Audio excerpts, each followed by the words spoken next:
I'd like to welcome everybody to our regularly scheduled board meeting Tuesday, May 21st, 2024, a little after 7 p.m. Item A, call to order. B, declaration of quorum, 7 members present. Welcome to this meeting of the College Station Independent School District Board of Trustees. We are elected at large to represent the interests of our community and our state in educating our students. Our mission for our students in this district is success each life, each day, each hour.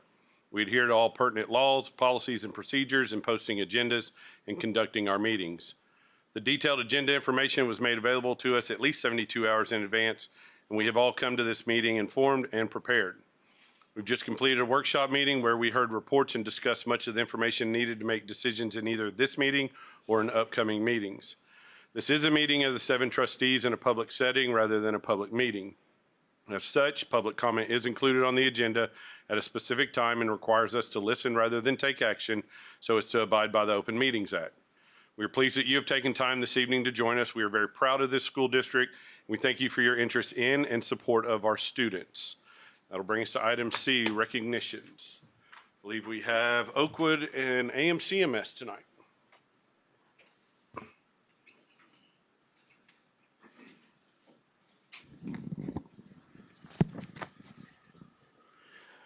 Good evening. My name is Omar Espiti, and I'm the proud principal of A&M Consolidated Middle School. Who knew bringing Hollick Street, save the best for last, we'd pack the house, and so we did. I brought 2 wonderful Bobcats with me. I've got Miss Kenesha Reese, 8th grade, and I've got Mr. Luca Brown with 7th grade. And I'm gonna let them introduce themselves. Hi, my name is Kenesha, and my favorite subject is science. I am AVID, which stands for Advancement via Individual Termination, and I'm also a student council member.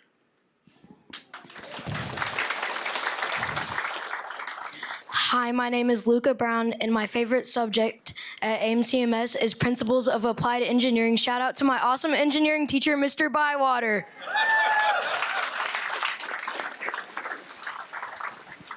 Hello, I'm Rocco Grandi. I'm the proud principal of Oakwood Intermediate. The 2 Wildcats I brought tonight are a 6th grader, Andrew Faith, and 5th grader, Nyla Walton. Andrew is a great example of what can be done in the 6th grade in a short 2 years, particularly in orchestra. And Nyla is just a magnificent example of a student who can bring joy and a better culture to both students and staff solely by her grace. Hi, my name is Andrew Faith. In my 2 years at Oakwood, I have participated in Robotic Club, Programming Club, and Hollick Street Youth Symphony. I am also proud to represent CSISD as the only 6th grader to make all-region orchestra. Some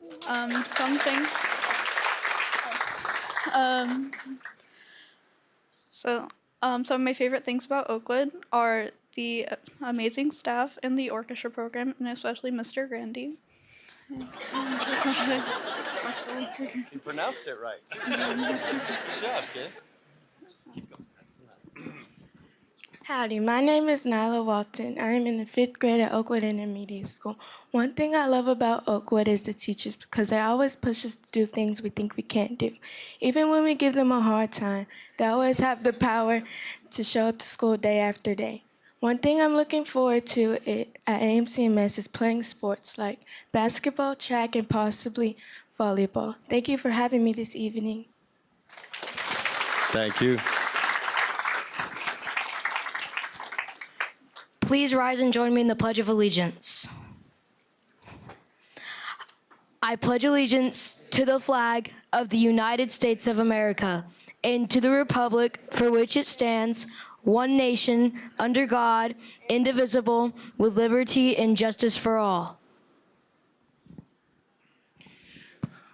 Honors Texas flag. I pledge allegiance to the Texas, one state, under God, one indivisible.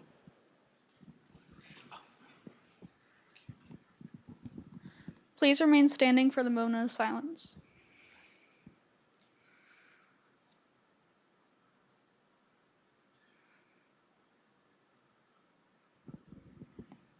You may be seated. Shake her. All right, guys, we're going to take a picture in front of the board, so if y'all can go stand in front of them.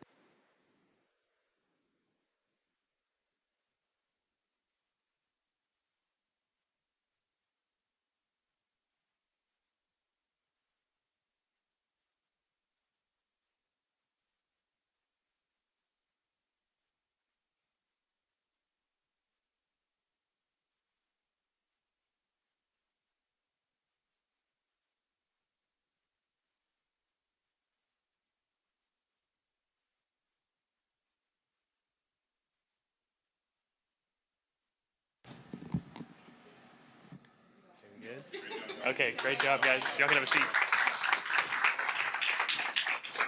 All right. Now for recognition. Yeah.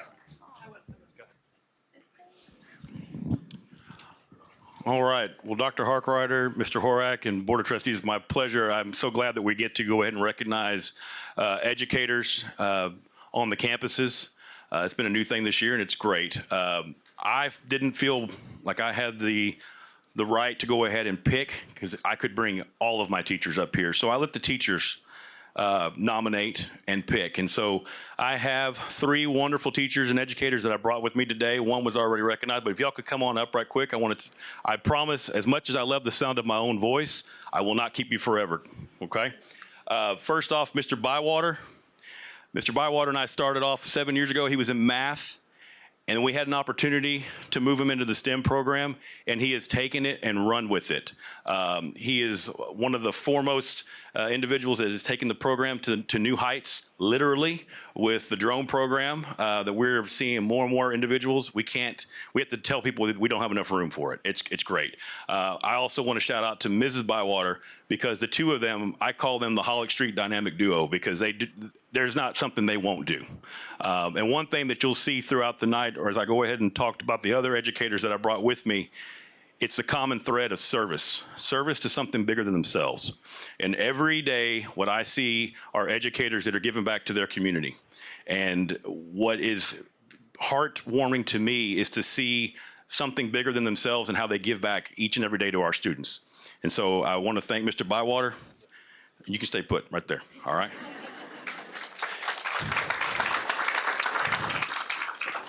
Ms. Swanson, come on up. So Ms. Swanson also was a math person, and guess what? We had an opportunity for special ed. We said, hey, you feel like doing some special ed? And she's like, yeah, why not?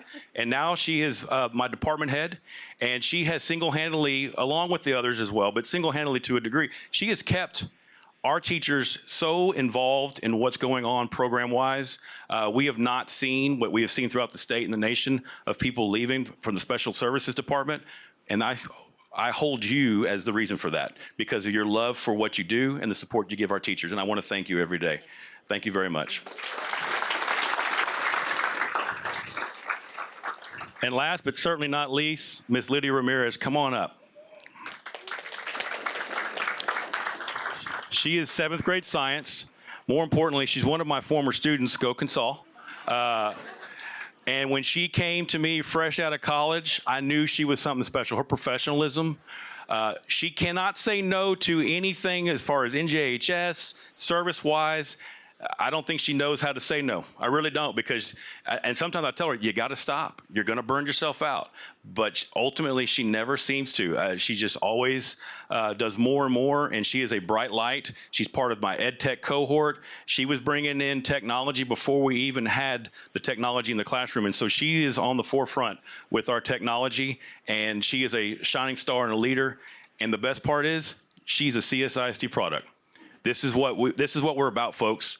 It's going ahead and seeing and reaping the product of our labor, and she is definitely a product of that. So I want to thank all of y'all.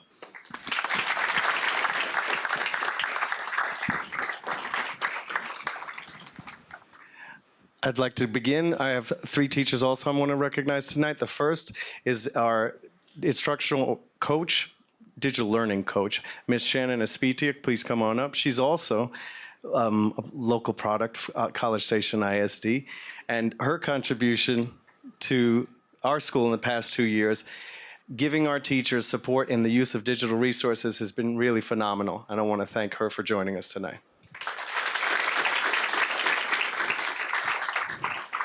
Also, I'd like to recognize Jessica Lochte. Jessica Lochte has been an English teacher at our school. She was elementary teacher of the year last year for College Station ISD.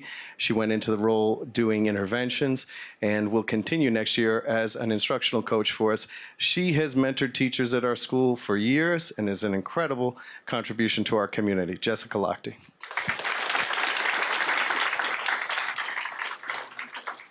And lastly, I'd like to recognize Allison Dent. Allison Dent has contributed to the school and led the 6th grade math department for years now. What she can do for enrichment and for students to push beyond changes the questions that I ask folks now in interviews. Her contribution to the school in her classroom has been phenomenal, and she as well will be helping support teachers next year in a coach's role. And I'd like to recognize all of them and their excellence and thank them for coming tonight to represent Oakwood Intermediate. Thank you, ladies. All right, Mr. Horak, members of the board, Dr. Harkrider, and our distinguished guests here tonight. I am honored and privileged to again be able to recognize some of our incredible students for their achievements that they've accomplished over the past month or so. If you look around the room, we are a packed house. We have about 60 students here from elementary through high school to be recognized, and so it's because of the great work that they do and the support that they receive from our students and our community and their parents that we're here tonight to be able to showcase the great work that they have done this school year. If this is your first time here for a student recognition, I'm going to kind of just go over kind of how it goes, especially for some of our elementary kids. So I've got Dr. Hickman here, who's going to assist with getting your young ones up to the tables to receive their certificate. So I'll call their names individually, and they can come and receive a certificate from Dr. Harkrider, and then come shake the hands or give a high five or a fist bump to the board members. And then Dr. Hickman's going to hold them over here to the side so we can get a group picture of each student group that we call. So we're going to start with recognizing some of our visual arts students from elementary through high school. 26 elementary and intermediate school students participated in the Texas Art Education Association Elementary Art Meet, or TEAM, a statewide art event recognizing exemplary elementary student artwork. Cypress Grove Intermediate School 5th graders Ben Turner and Avery Witt submitted artwork that was selected as top of the team. These are artworks that are rated in the top 10% of all submissions. And 23 other students received exemplary ratings, which is the top rating that they can receive. We're excited to honor these young artists for their talents and creativity tonight. So students, again, as I call your name individually, come and receive your certificate and shake the hands of the board members and come over here to Dr. Hickman. So we'll start Lath Anders from Greens Prairie.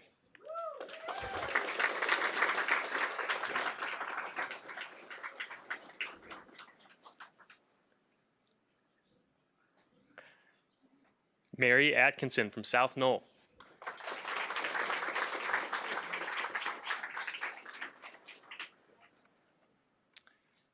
Broderick Bailey from Greens Prairie.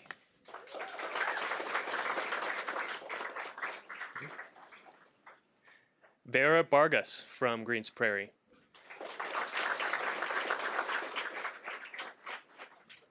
Sharon Chang from Rock Prairie.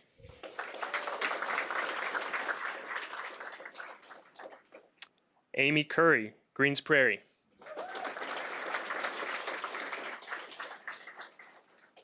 Easton Ellert, Greens Prairie.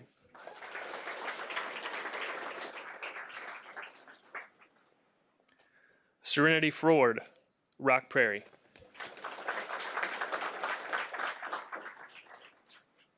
Piper Gill from Cypress Grove.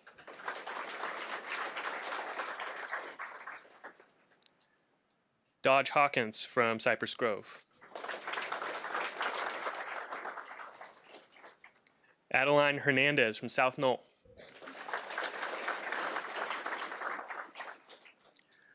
Marley Hornick from Spring Creek.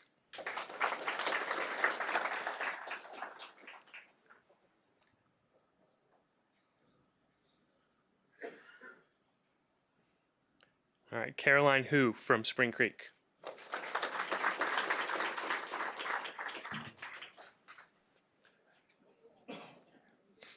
Jaslyn Martinez, Greens Prairie.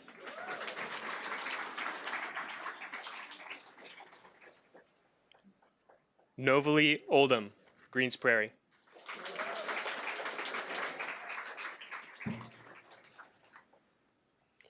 Peyton Rhodes, Greens Prairie.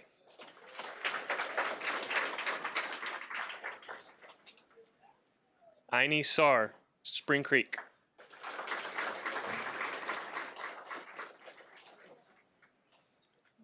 Maddox Salmons, Greens Prairie.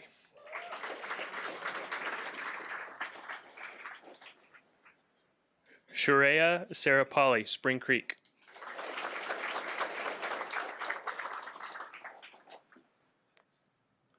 Eileen Shee, Greens Prairie.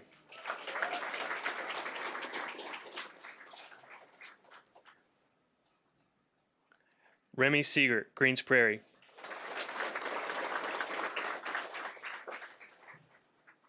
Marcelyn Sullivan, College Hills.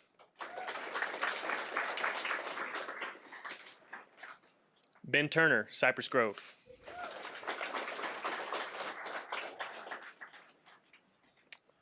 Kaya Winkler, South Knoll.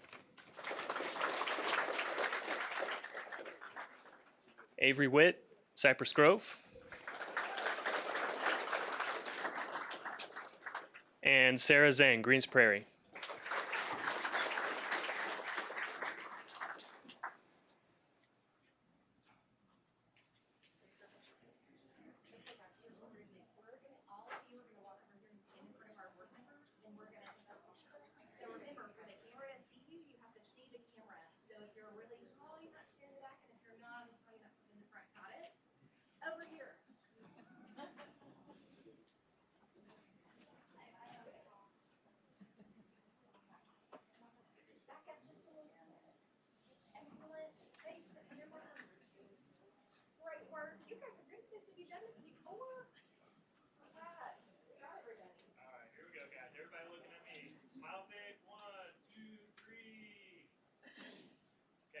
Smiles for your parents.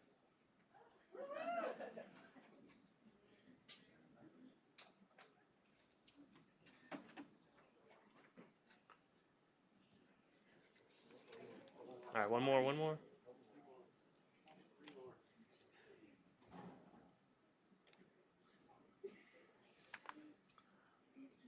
All right, let's give him one more round of applause. Congratulations, guys.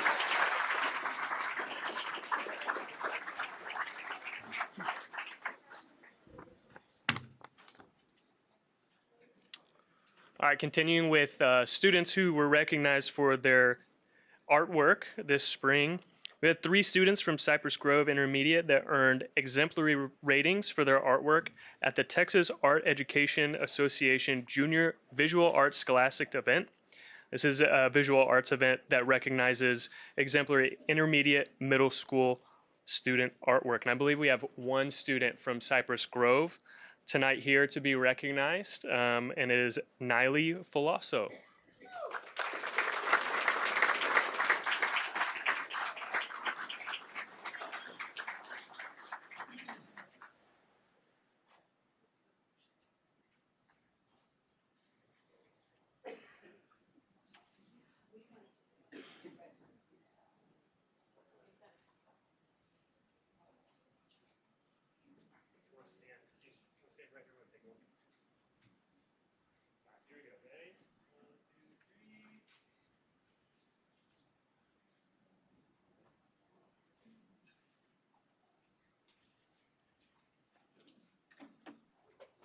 Awesome. Congratulations, Niley.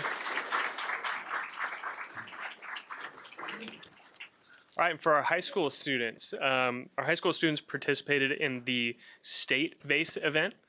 So again, VASE stands for, let me get my page here, the Visual Arts Scholastic event. So we had students who advanced to the state level here for these, and they were recognized with awards as well. So we had 16 students from all 3 of our high schools participated in the state VASE event. We had 9 students receive the highest recognition of exemplary rating 4 and were awarded a state VASE medallion. We're also very proud of our high school students for representing their high schools and the district well at the state level.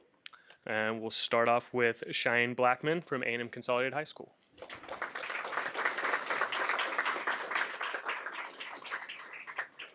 Letigia Brown, College Station High School.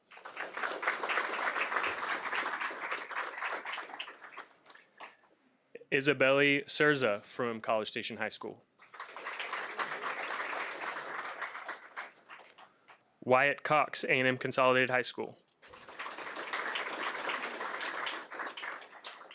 Lauren Colston, College View High School.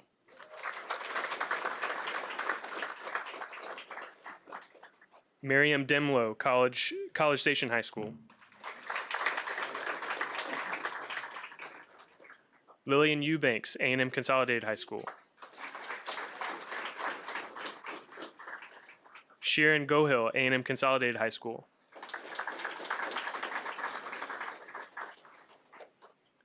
Jennifer Wong, College Station High School. Madison Jackson, A&M Consolidated High School. Ariana Cornegay, College View High School. Lyle Lewis, A&M Consolidated High School. Elise Paradowski, College Station High School.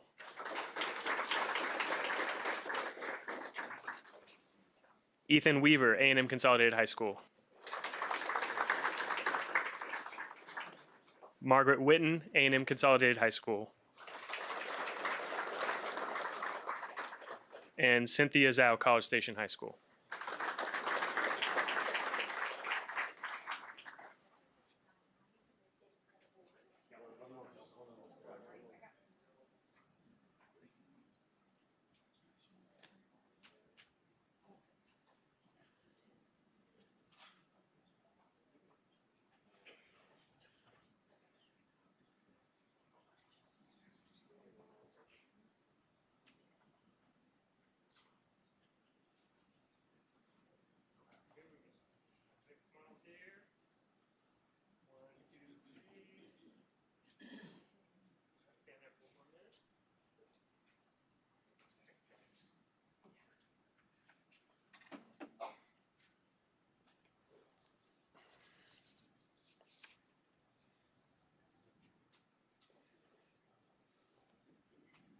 All right, congratulations, guys. You got them seat.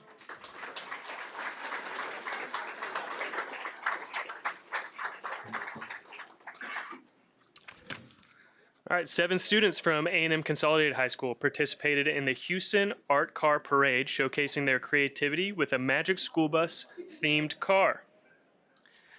The Houston Art Car Parade is the largest celebration of its kind in the world, featuring over 250 entries and attracting hundreds of thousands of spectators as the mobile masterpieces created by artists, students, youth groups, families, organizations, and anyone with a passion for creativity roll through downtown Houston every April.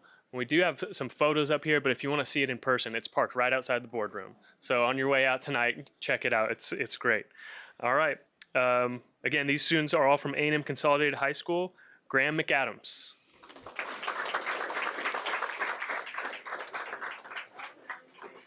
Ian Tarrin.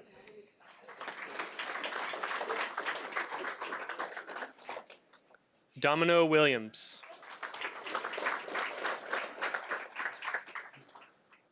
Kendall McKinney. Madison Jackson. Sophia Smotherman. And Evelyn Harrell. All right, so Board of Trustees, we can walk out to the art car and get a quick picture with you guys. Let's give them a round of applause one more time. We weren't able to make it tonight. All right, 5 CSISD students advanced to the 2024 Skills USA National Leadership and Skills Conference after earning state championships in their respective events at the 2024 Skills USA Texas State Championship. College View High School brought home their first state championship in 3D visualization and animation, and A&M Consolidated High School students won gold in digital cinema production and health occupations professional portfolio. These students work incredibly hard to make it to this level, and we wish them the best of luck at the national conference this summer. All right, from College View High School, we have Lauren Colston and Beatrice Elliott Torres.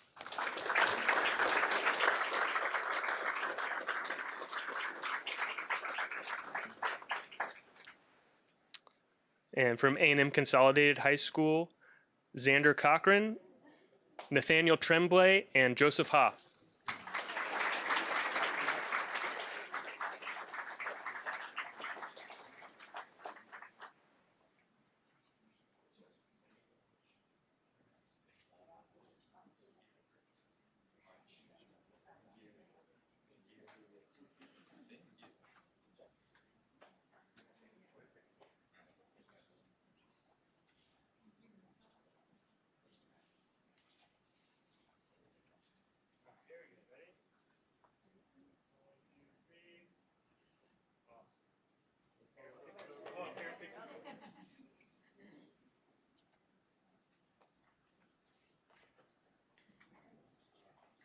Congratulations, guys.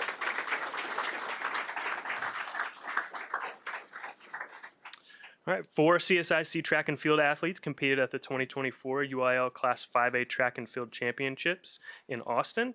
College Station High School junior Lainey Cass led the way for CSISD, earning bronze medals in the 100-meter hurdles and 300-meter hurdles. She also competed in the triple jump and earned 7th place, and high jump and earned 9th, making her the only 5A athlete to qualify for 4 individual state events.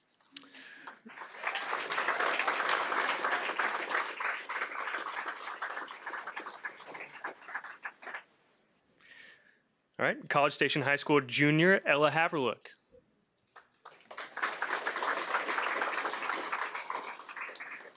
Ella placed 4th in pole vault, breaking the school's record and setting a new personal record. Congratulations, Ella.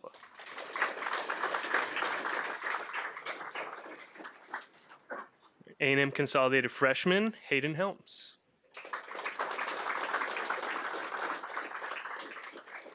Hayden placed 7th in the 800-meter run.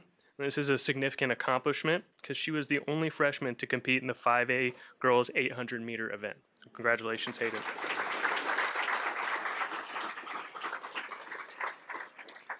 And College Station High School senior Delaney Ulrich.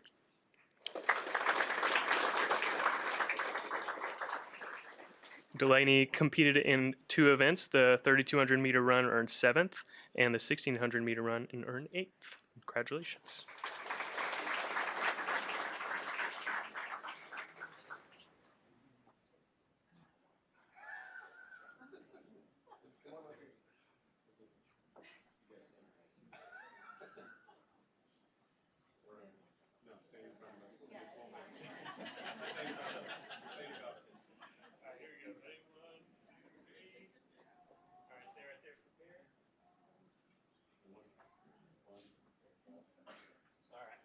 Congratulations, guys.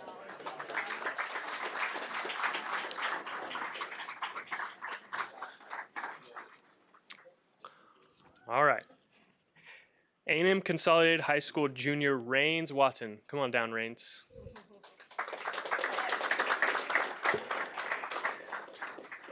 Rains competed at he was the only CSISD golfer to compete at the UIL Golf State Championships earlier this spring in Georgetown. He placed 32nd at the state tournament with an overall score of 152, shooting 75 on the first day and 77 on the second day.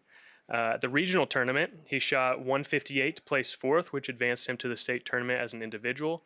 And Rains also brought home the 21 5A district championship, helping produce a 2nd place finish for the Tigers at the district tournament. Way to go, Rains.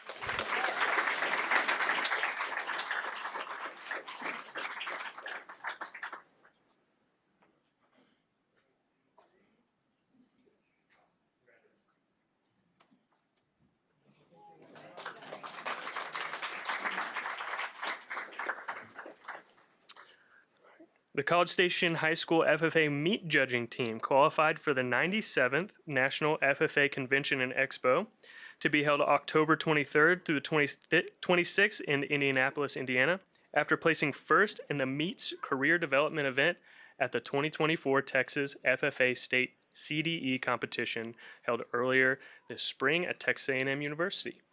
9 other CSISD teams competed at the state CDE contest, including the A&M Consolidated FFA Vet Science team and the College Station FFA Wildlife team, who both placed 4th at state in their respective events.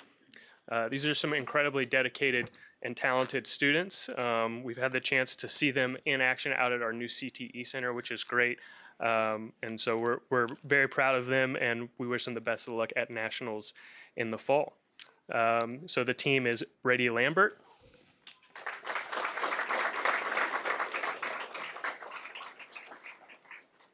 Emily Kasowski,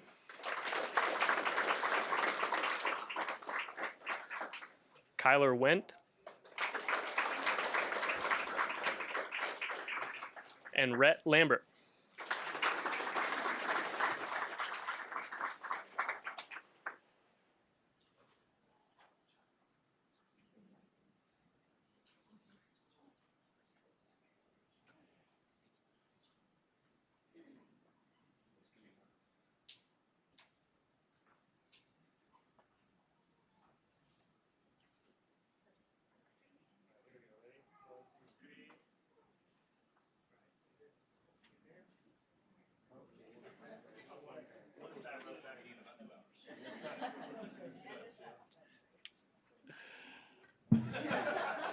All right, congratulations, guys.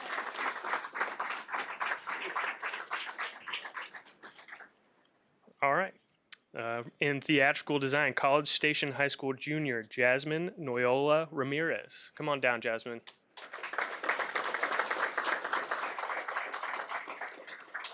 So Jasmine placed second in marketing at the UIL Theatrical Design Competition earlier this month. The UIL Theatrical Design Competition had over 1,200 students participate this year, and of those 1,200 students, only 17 students advanced to the 5A state level for marketing design. Jasmine's design will now travel the state of Texas to all the major theater events over the next year to be used as an example for others to learn from and enjoy. Please help us to recognize Jasmine tonight. Congratulations.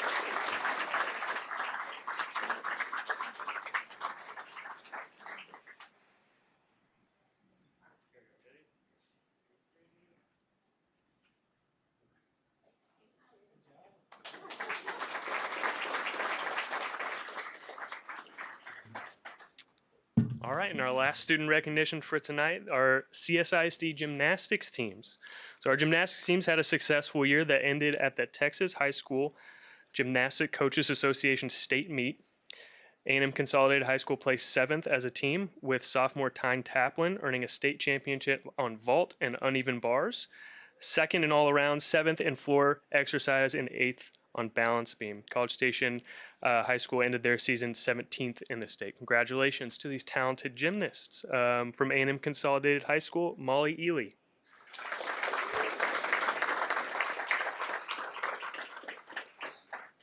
Alyssa Fowler.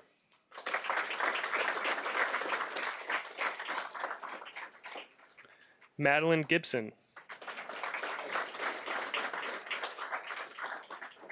Caitlin Richardson. Sydney Stunkel. Tyne Taplin.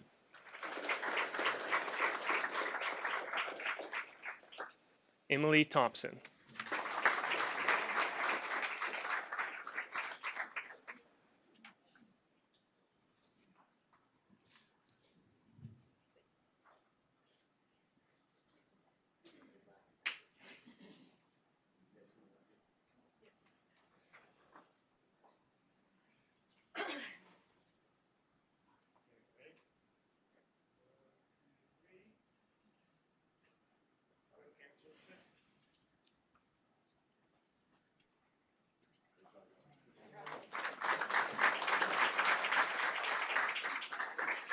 All right, thank you guys. This concludes our student recognitions for tonight. I just want to thank all the teachers, coaches, advisors, and all the staff that, that really dedicate their time to these students. So let's give them a round of applause as well.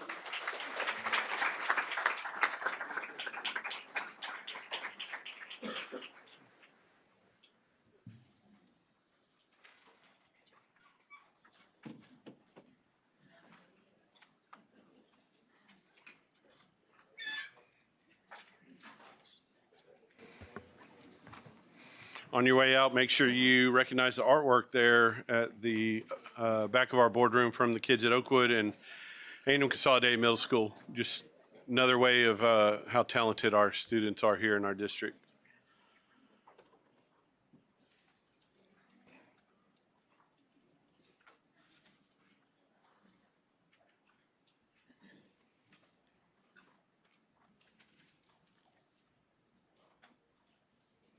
All right, that'll bring us to item D1, board reports. Who would like to go first? I'll go first. The Intergovernmental Committee meeting, committee met yesterday at the Brazos Valley Council of Governments. Got an update on the Brazos County Health Department, and just kind of some of the, as we heard in our budget workshop, some of the funding issues that a lot of state agencies and quasi-governmental agencies are having, but also a lot of good information about the services they provide everybody in Brazos County. And it'll meet again in September, I think.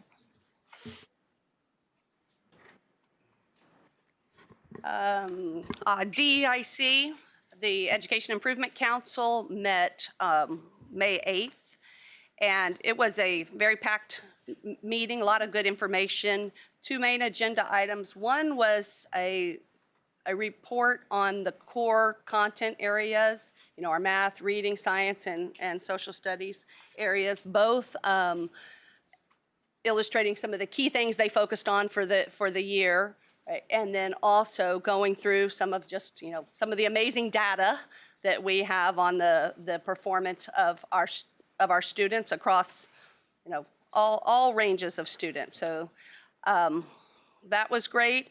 And then the other thing was looking at the improvement plan in more detail, specifically on some of the action steps.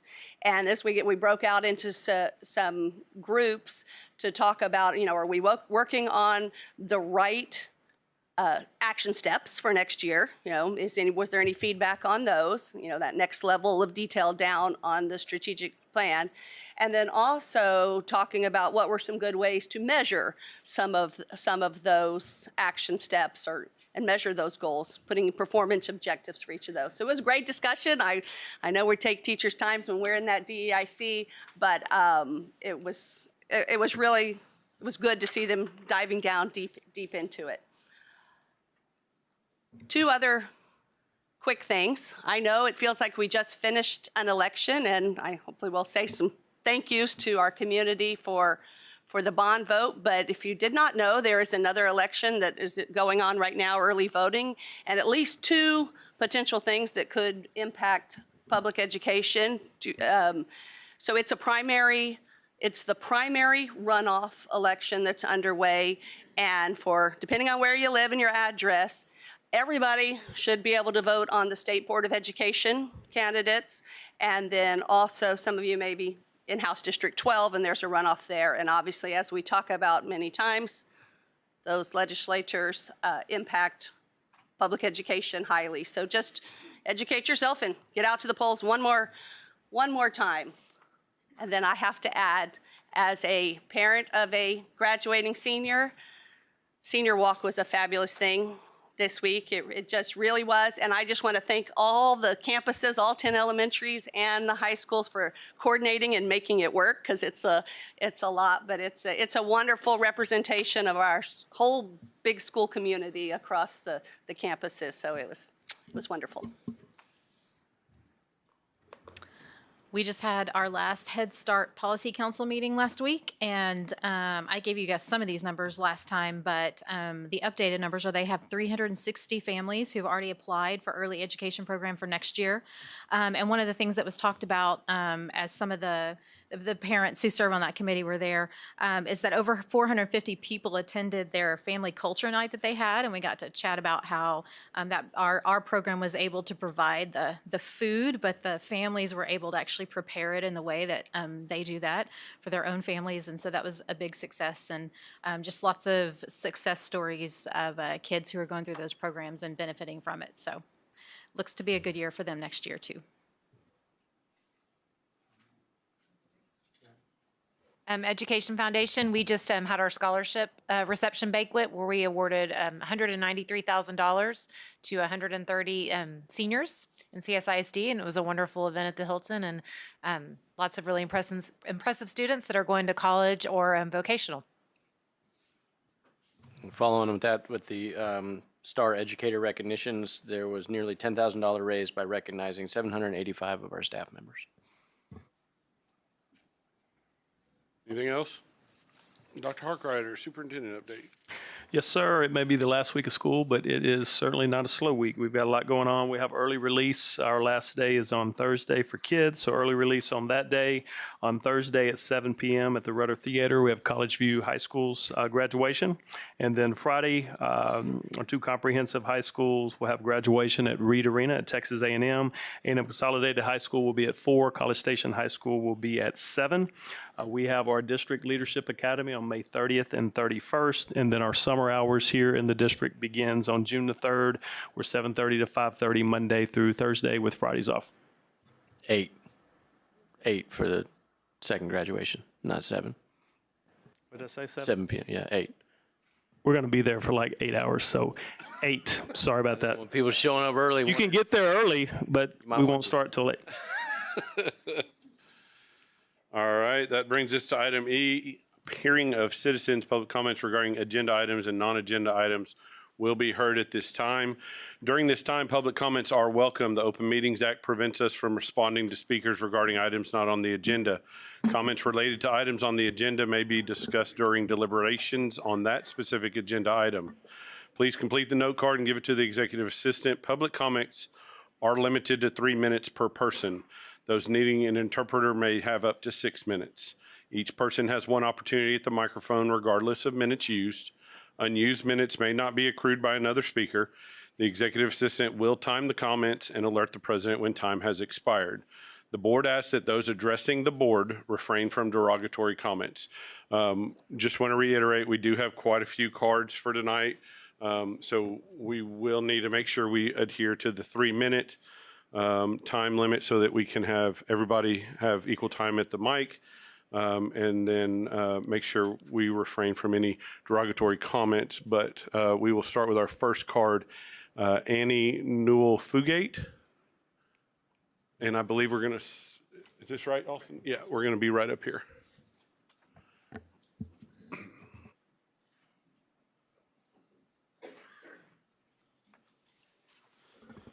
Can everyone hear me? So my name is Annie Newell Fugate, and I want to thank you all for allowing me to speak this evening to you. I probably will have some questions or comments on agenda item H. It's unfortunate that we're commenting before that. So the first point I wanted to comment on this evening is that as a parent of 2 children who are on 504s in this district, I was a bit disconcerted about the lack of transparency about changes upcoming to the curriculum, which I'm hoping will be elucidated some in agenda item H this evening.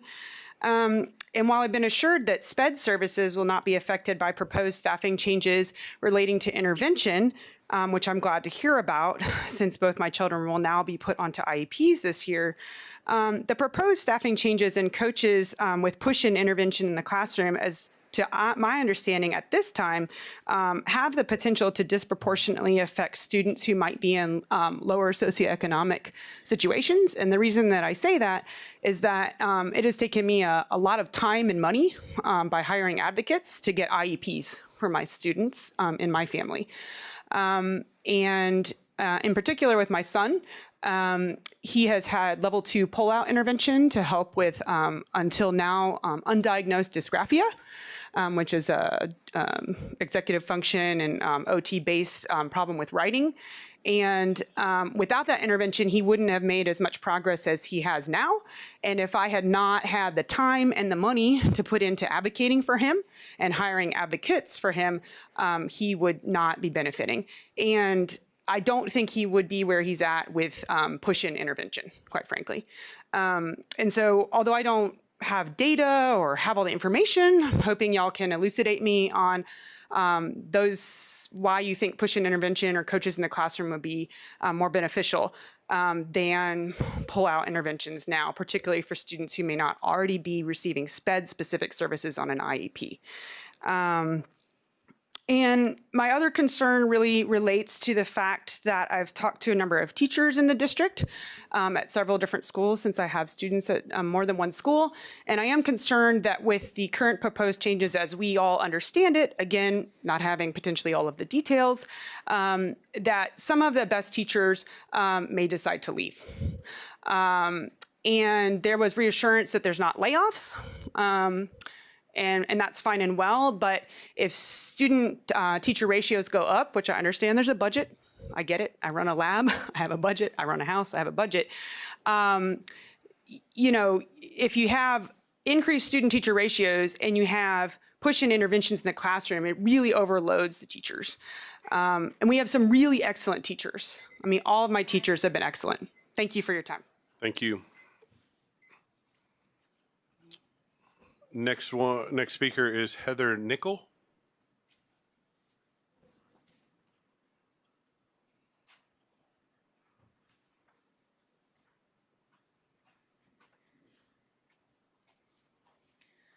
Good evening, and thank you for the opportunity to speak in front of you all today. My name is Heather Nickel, and I'm a parent of 2 CSISD students, one will be impacted by recent changes made by the district. I'm here to express my concerns about the recent shifts towards the push-in model, as I believe it will hinder the educational progress and growth of many students.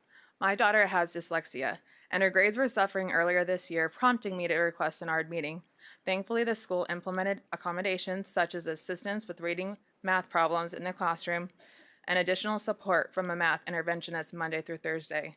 These interventions led to a significant improvement in her math grade from a C to an A, and her scores on MAP testing also increased. Time spent on math homework shifted from a nightly struggle to something she looked forward to do. My daughter's successes demonstrates the effectiveness of pull-out interventions. Despite my efforts in reaching out to the board and the superintendent, I have been unable to attain or see the PLC data that the district claims to be the foundational reasoning and motivation for these changes. I am disappointed in the lack and lapse in communication. The way in which new information is being communicated has ignited rumors throughout the community. Before implementing such significant changes, it would have been prudent to gather feedback from all schools to understand what's working and what's not. While you assert that no staff members have been let go, it's troubling to see that being placed in roles that don't allow them to effectively serve students as they once did. This has led to an exodus of talented individuals from the College Station ISD, and I fear these changes will further push or already exhausted educators to the brink.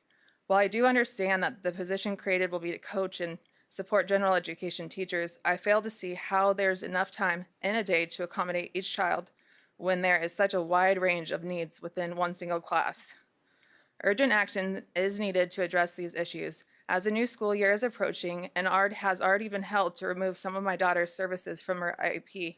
I strongly recommend you reconsider the restructuring of interventions and pull-out services. My daughter is proof that these pull-out services were effective. I do not want to go back to the nights of my daughter struggling and being upset over not understanding her homework. She deserves better. All students deserve better. Thank you for your time. Thank you.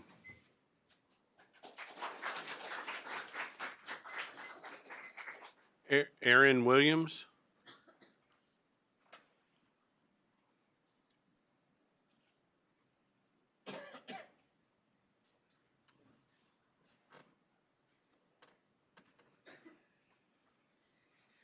Thank you. I had a speech prepared, but I don't think that it's necessary to repeat it. It would just be replicating what Ms. Nickel and what Ms. Fugate have already said.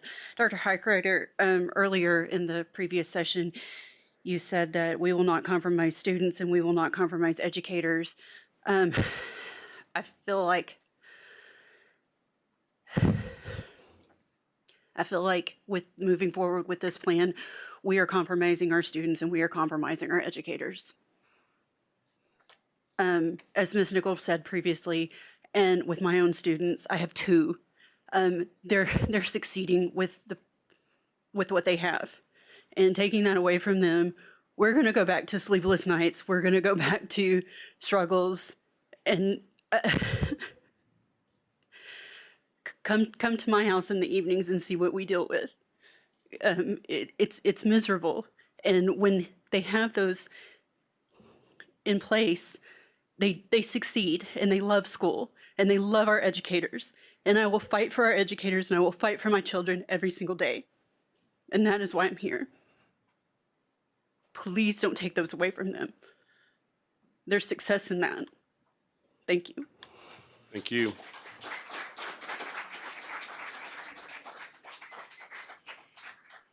Tilly Slagle.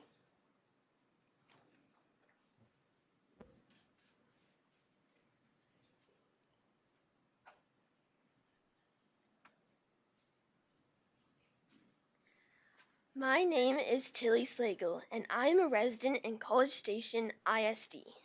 As Cicero, the ancient philosopher, said, "What greater or better gift can we offer the Republic than to teach and instruct our youth?" I play softball. I love playing softball, and I someday want to play softball for Texas A&M University. I have played softball ever since I was 9 years old. My team even won the championship yesterday. Now I'm about to turn 14, and girls my age are leaving all the local teams to play for their high schools. I would like to play for the high school too. However, I am homeschooled. You can imagine how excited I was when Texas passed the law to include me on a high school team. The only thing I need to fulfill this dream is your vote. Most people agree that children should be able to play sports with kids their age. Public school students have many options for sports, but homeschooled students have limited options. I am asking you to welcome me and others like me onto your teams for two main reasons. Public school sports teams could gain valuable players, and homeschoolers are often known for their self-discipline and ability to work hard. Firstly, many homeschooled students have been competing in sports in local sports communities for many years, so they have lots of practice. Saying yes to my issue would mean homeschooled students could try out for the high school team, letting the coach see their abilities and decide whether to add the player to the team. Secondly, public schools would be gaining hard-working players. Many homeschoolers are Christians, so they have learned many virtues, including endurance, self-discipline, determination, and diligence. Many homeschool students have overcome difficult things, including science fairs, music auditions, and debate competitions, and difficult subjects like chemistry and Latin. I understand that you might be worried that people will leave public school to become homeschooled. UIL has already discussed this and has a policy in place to prevent gaming the system. I am mostly talking about high school sports teams because I play softball, and this season there are only 3 other teams in my league, because most players left for the high school team. Many pitchers in my league have left for their high schools, meaning it is hard to play a competitive game and grow in my skills. It matters a lot to me that homeschoolers should be able to play on the high school they are districted to sports team. As I said before, the only thing I need to fulfill this dream is your vote. Thank you. Thank you.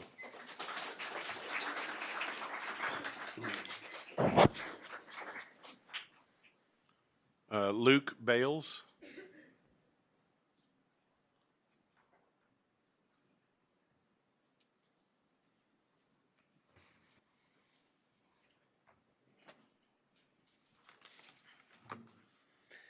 Hi, my name is Luke Bales, a resident in College Station ISD. I just finished 8th grade and am currently a student that does Classical Conversations, a homeschool group that teaches classical education. Thank you for allowing me to speak to you today. I'm here because it is my desire to be able to participate in UIL activities as outlined under House Bill 547. As you know, after passing the Texas legislature in 2021, it is up to the local school districts, specifically you, to allow students such as myself to be able to compete in UIL sports. More than 40 school districts in Texas since 2021 have allowed homeschoolers to participate, including similar districts such as Amarillo, Tyler, and Abilene. And thankfully for these districts, just like this one, the small number of homeschoolers who would contribute to their team would not change their school's classification. As a son of 2 Division I college athletes and a passion for athletics myself, including swimming and soccer, I see UIL public school collaboration as a great opportunity to be part of a team and contribute to the larger community. What we ask is that you would allow me, my 4 younger siblings, and other hard-working students the equal opportunity to participate in this public activity. According to the dictionary, the word public means pertaining to the whole or the community. In my opinion, this would mean, as a living and actively contributing part of this community, we would love to be treated as equals in our own city. You are probably asking yourself, what is the advantage to the school district? Again, this would be a signal of alliance between College Station ISD and local homeschool families, which are 2 things that will continue to live together in this community. Individual UIL activities, especially those that are less popular, will have more hardworking students that want to contribute to the team. Millions of dollars are spent each year in this school district on athletics, including the latest $53 million bond passed specifically for athletic renovations, essentially creating a monopoly of high school sports. These are funded by hard-working, tax-paying families in this city like my parents, many of whom you are telling their children they cannot participate. House Bill 547 is known as the Tim Tebow Law because it was popularized by Tim Tebow, a homeschooler in Florida, who, in 2005, won a high school championship with his local public school and eventually went on to win the Heisman Trophy at the University of Florida. If I were a five-star football prospect like Tebow, this would be an easier decision. But I hope that the College Station ISD board will vote to allow students like me to participate in public sports. Thank you. Thank you.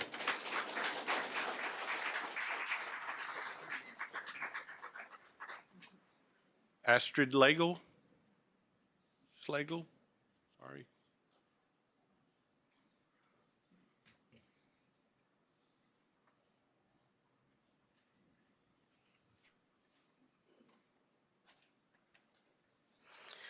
Good evening. My name is Astrid Schlegel and I reside in the College Station School District. Thank you for your time and for your attention while our homeschool students presented for you. I believe in the benefits of public education. Nothing we have said today or what I'm about to say takes away from that. This is not a case of either or, it's a case of both and. The College Station ISD mission statement is success, each life, each day, each hour. As a constituent, a parent, and a member of the community who cares deeply about education, I'm here to say that we share the same mission. I ask you to adopt the UIL policy and procedures that include homeschool students in UIL activities, including athletics.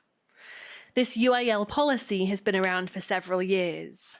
It has been successfully implemented in 35 states and dozens of Texas school districts, and any small issues that have arisen have been ironed out. The policy is mature and ready to be implemented in College Station schools. All they need is your approval. Publicly funded services are not intended to discriminate, even if unintentionally. Public schools are intended to serve the public. Local parks are a public service and serve everyone. Public libraries are a public service and serve everyone. Public schools are a public service, but in College Station, the extracurricular programs do not currently serve everyone. That is unfair. The state legislature recognized this a few years ago and passed a law specifically addressing this issue.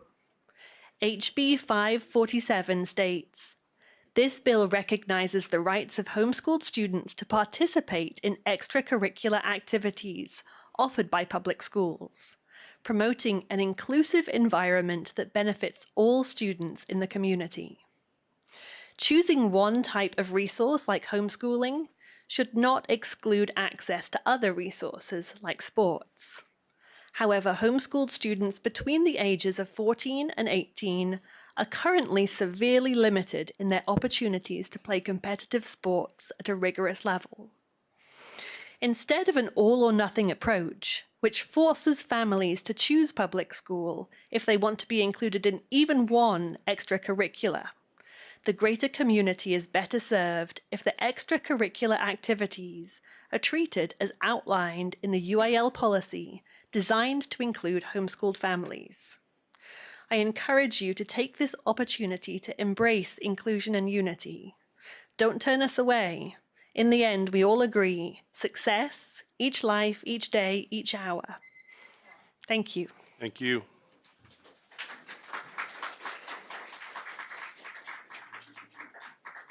David Foley.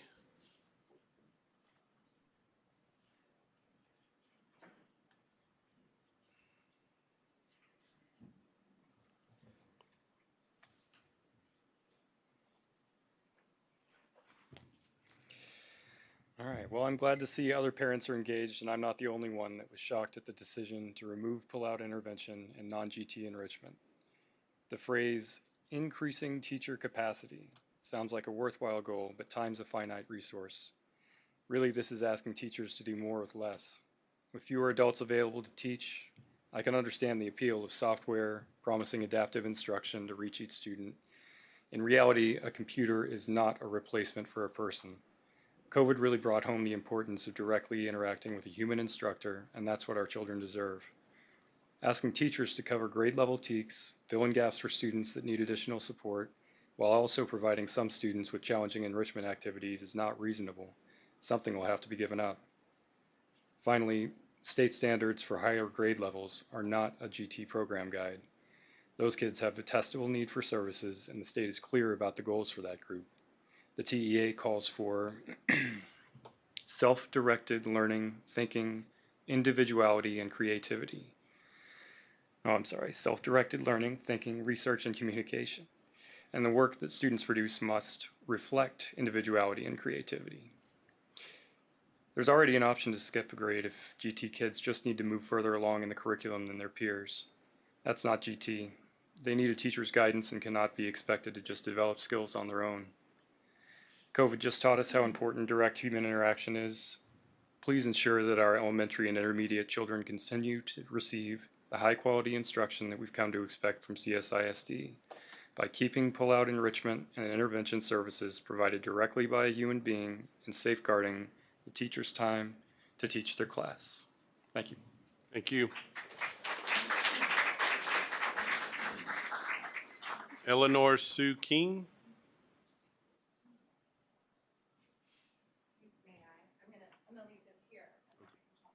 Okay.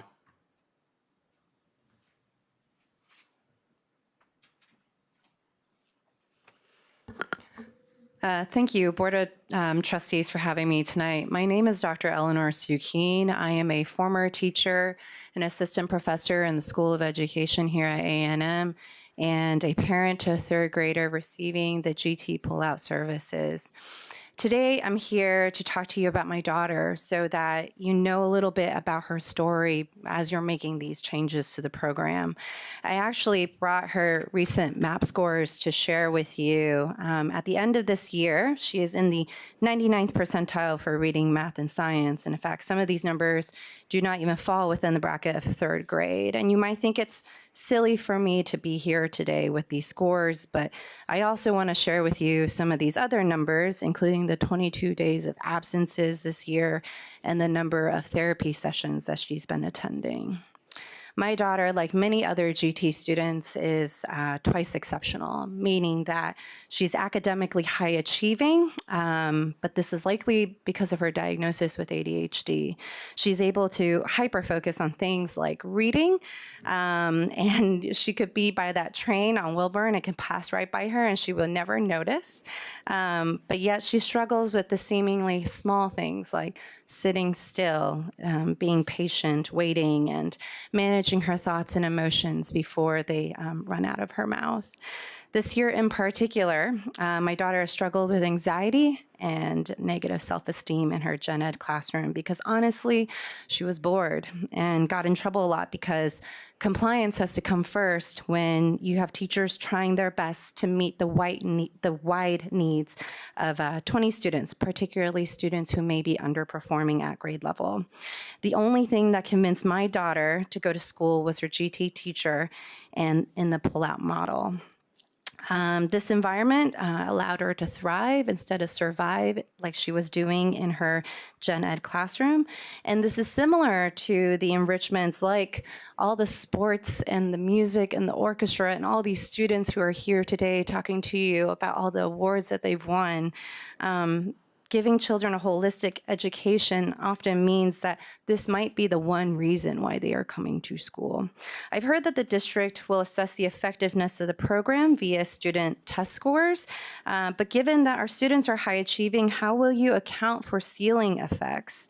My daughter's growth on her math scores are not compelling, but I did bring her project to you where they did a third grade research project and she was asking for her project, for her research, what would it take for a marine invertebrate to evolve into a land-dwelling organism? My daughter may be atypical, but you should know that her story is not.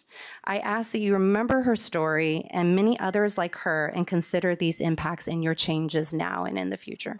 Thank you. Thank you.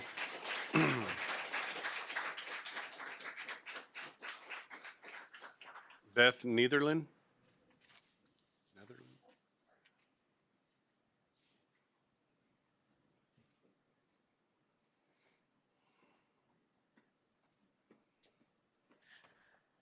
I would like to thank the board for allowing me to speak tonight. My oldest child attends College Station High School, and my youngest attends a private school in Bryan. He has a learning difference. That's why we pulled him out of the district. He needed smaller class sizes. He needed to be able to be in an environment where he could self-advocate for himself. And also he has difficulties with social communication. He's not on the autism spectrum, but he has ADHD and developmental language difficulties. And we knew that the school would be able to handle it if there were kids that might bully him, that they would handle the bullying situation.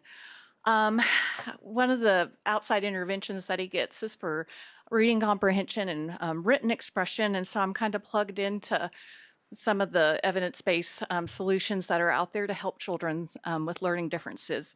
But really I'm here tonight because I'm concerned about the proposed service model change and request that the board ask Dr. Harkrider several questions. First, please ask him to explain the strength of the evidence behind his recent recommendation to move from a pull-out model to a push-in service model for enrichment and Tier 2 intervention. If the push-in model is implemented, how will it impact low-income children? Will this new model widen the achievement gap between the haves and have-nots? As high-income families will often pay privately for enrichment and intervention services. Also, will this new model contribute to teacher burnout? If Dr. Harkrider is unable to explain the evidence base behind his recommendation, I propose that the board redirect funds that are being spent on administrative positions and consultants and shift that funding to a pull-out model. Again, I can't thank the teachers and administrators enough, even for my son that we pulled out. Top-notch, exceptional educators and administrators, principals, vice principals that we dealt with through the years. Again, thank you for your time. Thank you.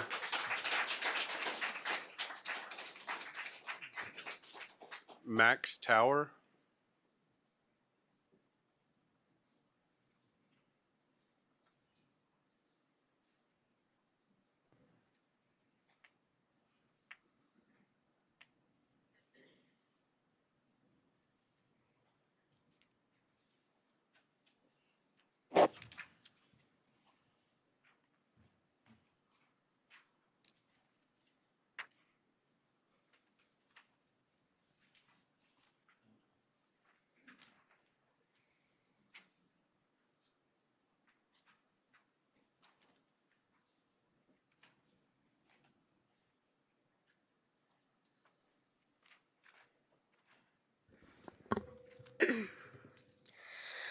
Hello, members of the board. I am Max Tower, and I am here for a major problem about the orchestra's teacher, Miss McNeil. Over the past month, I have talked to many of the orchestra students from A&M Consolidated Middle School and High School, and we agree that she has to be fired. With obtained signatures and used a Google Form survey to collect data, here are some of the testimonies we have obtained with omission of repeat instances. We have about 60 signatures and responses saying that she has to go. Our first response is, she is abusive, narcissistic, and a horrible educator. She cheats at UIL, asks kids not to play when they're not as good. She also has issues with advanced kids because she has insecurity issues. She also lies to parents and the principal. She throws pencils at students. She schedules practices that are mandatory during sporting events and gives kids grief when they want to do more than orchestra. She is the deplorable teacher. Having her become the high school teacher will now put it Careful with derogatory, please, Max. Yeah, watch your derogatory comments, please. This is not my comments. These are responses that I've gotten from students. And I understand that, and you've handed them out to us. Okay. So I would appreciate if you would watch your comments. Yes, sir. Kids deserve an opportunity to learn from other educators so they can move on from bad teachers.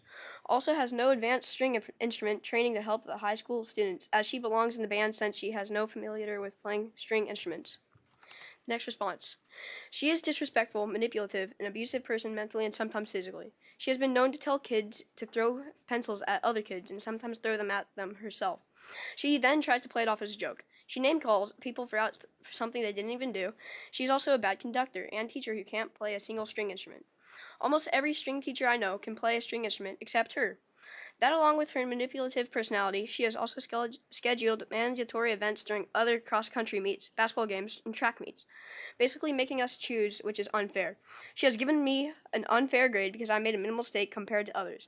All in all, she should not be the high school conductor for the reasons I've stated above. Another incident. I saw her throw an eraser at a student, immediately yell, "Please don't tell your mom."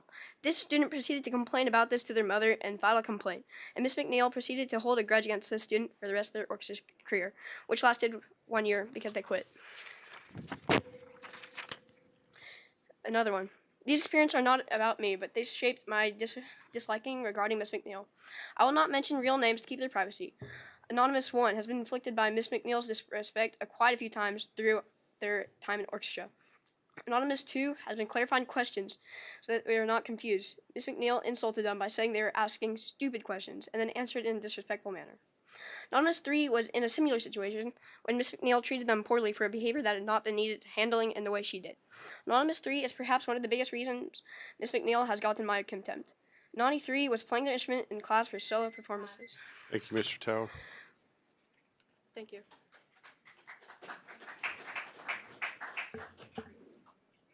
Heather Tower.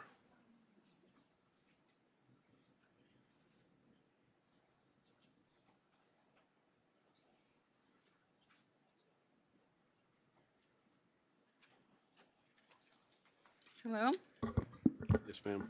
I'm Heather Tower. I'm also Mac's mom, and I have 2 other sons in CSISD. I will continue on of the reading of the survey. Anani 3 was playing their instrument for in-class solo performances, and I imagine it was nerves that got to Anani 3 and caused them to play unwell. Instead of trying to hide her distaste, Miss McNeil made it very obvious that what she thought of the students playing. She has done that a number of times to a number of students, including myself. She does not have the patience or reasonable expectations for middle school and high school students. I sincerely hope that Mrs. McNeil does not become the high school director. I love playing my violin, but I am thinking of quitting because I do not care to deal with Mrs. Neal's SH, that stuff. Over the past 2 years, this is another one. Over the past 2 years, it's become increasingly clear that Miss McNeil does not have a handle on her emotions or maintaining a level head while teaching. Once in 7th grade, she reprimanded Parker in a way I was uncomfortable with, and immediately emailed the principal and included her in my email regarding my serious concern. It was even more disconcerting that when she was more upset that I included Mr. Espedia in this matter than she was with her own behavior. Since that matter, she repeatedly called Parker out, mocked him willfully, excluding him when complimenting other students or handing out candy. She's disingenuous and disrespectful not only to her own students, but to the parents that support them. There's little thought of the time she demands or that most students have siblings. She refuses to understand students have the right to try and enjoy other activities. I've heard from multiple students that she throws pencils at her students and makes students feel dumb anytime she has an opportunity. Despite requests for a change in her behavior, she doubles down and berates her students more, verbally and emotionally tormenting the students, and seemingly picks on students if they intimidate her with their skills. I am incredibly troubled with the idea that someone with this type of personality and obvious emotional instability will be at the helm regarding high school students who themselves are managing big emotions and changes in their lives. Another quote, when I was in 5th grade, we went in for the day when we chose our instrument. When we got there, she was all over my dad, hanging on him, and it made me and my mom very uncomfortable. I was so glad to leave Oakwood because I didn't have to see Miss McNeil anymore.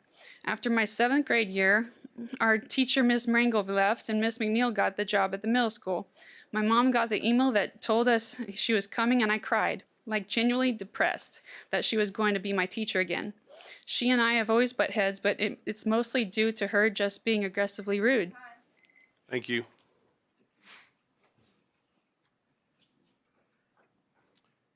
Anne Marie McNamara.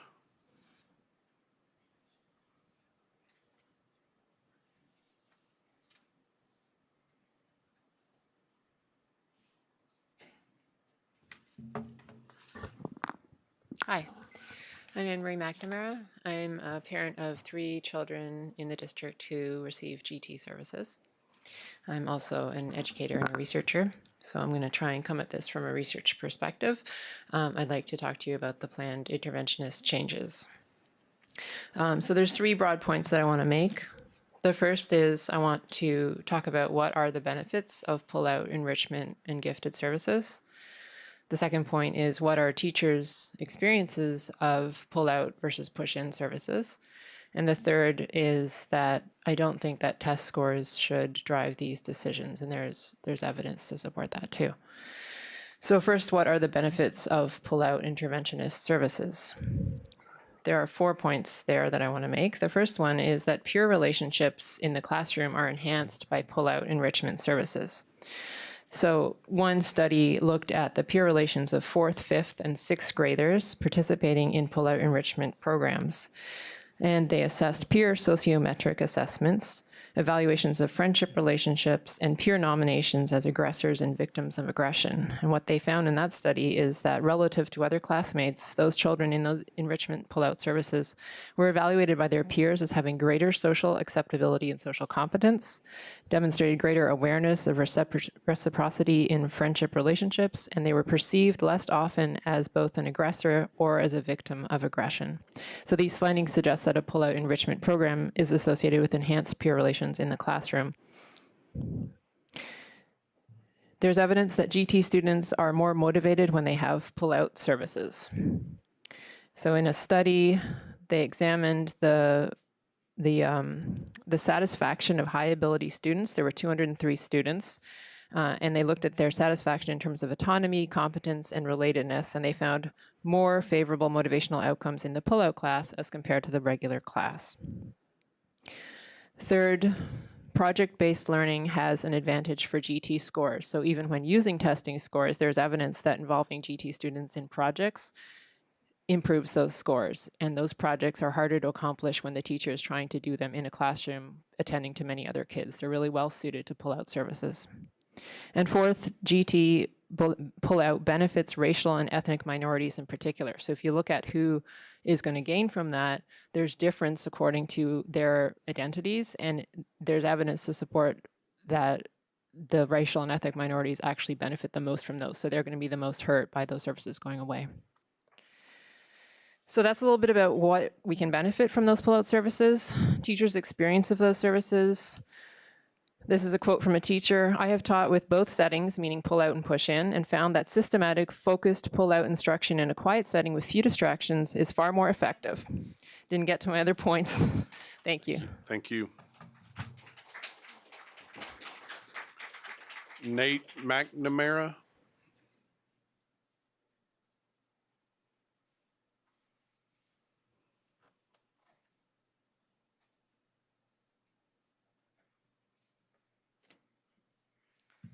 Hello, my name is Nate. Hello, my name is Nate McNamara. I'm a student in 6th grade at Oakwood Intermediate School. I'm here to talk about how Pull-Out GT benefits students. One of my main points is my 4th grade teacher, Miss Tran. She was an excellent teacher, and she always tried to challenge the gifted students. But she always tried to challenge them, so she often ended up not having enough time to make challenging worksheets for students, because she was also trying to help those who needed extra help with their worksheets. Also, she said she might have been, one of the factors was that she was caught up in the grading process and did not have enough time, and it would have helped if she had some sort of assistant or extra teacher that could have helped her with this. And my former GT teacher, Miss Martin, who passed away earlier this year, she ran Lemonade Day, which is this service where students run a lemonade stand with a group of friends, and they learn to process money. And there are lots of projects like this that she runs all year long. And ever since she died, then we had a sub. The sub was amazing, but she didn't really have the sort of authority so that she could make new projects.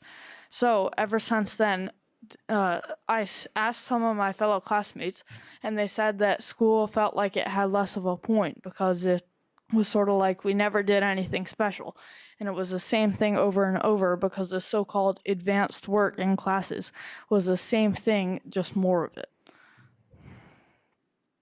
And I also think I may be repeating a little bit from some other people, but I want to emphasize the point that test scores should not be the thing that we use to evaluate student progression. Thank you. Thank you. Judy Lewinnis. We actually have more than 14. I don't know where these came from. We have more than 14. I'm Judy Lewinnis. Thank you, board chair, board members, and Dr. Harkrider. I had no speech, but now I'm glad I didn't because I want to address some other things. I was a teacher in College Station for almost 30 years. I have 6 kids who have graduated from elementary on up through Consol. I have a granddaughter and many grandchildren. A granddaughter who's now a teacher, and her husband is also a teacher in the district. I also have great-grandchildren going through the district right now. Parents, thanks for showing up. I wish we had this much involvement, whatever level it is. So I appreciate you coming tonight because it's really important for board members to know how you feel. I taught at Oakwood. Mr. Espatia was one of my 10-year-olds. And there are many other 5th graders that are now grown and in the district.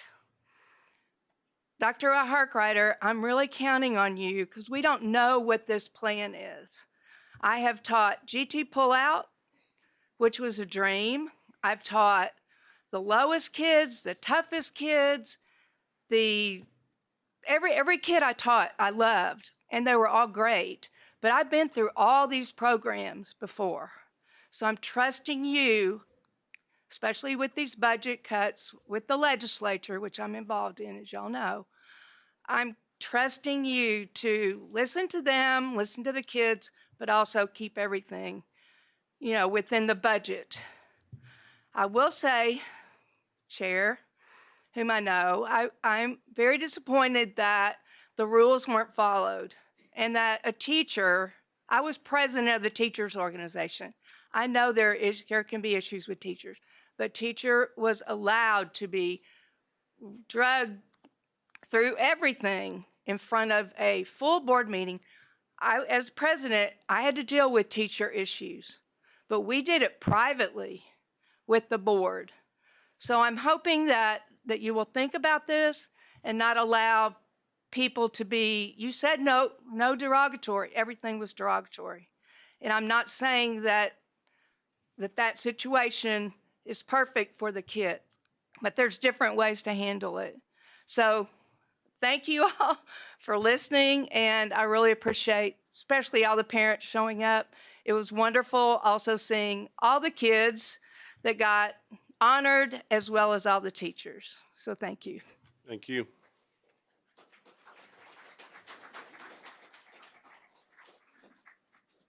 Mark Surratt.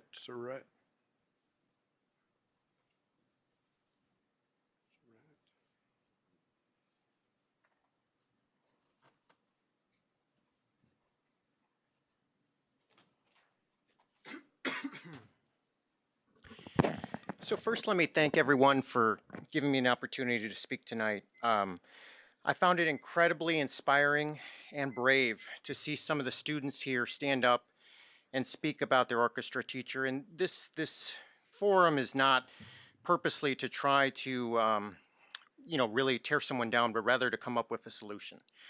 The solution that I propose to the board is whether or not we can allow a teacher who is currently at College Station High School, named Mr. Hooper, from what I understand, to be allowed to be brought over to A&M Consolidated to teach varsity orchestra.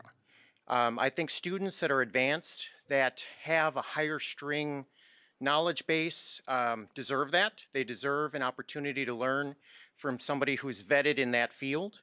And this is no disrespect to Ms. McNeil, but if that's not her main instrument, it it should be said that the students should have an opportunity to learn from somebody directly. So I don't want to necessarily throw fuel to the fire, but rather come up with a solution. It's not meant to be any disrespect.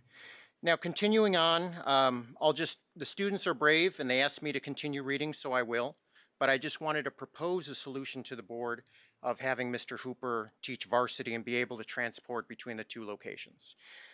So going on. Point of order, Mr. President, if this is a complaint about an administrative issue, they're at level 1, 2, and 3 handled at the thing, and this is not the appropriate forum that is not covered by the public comments. Agree. If my reading of the rules. I don't disagree.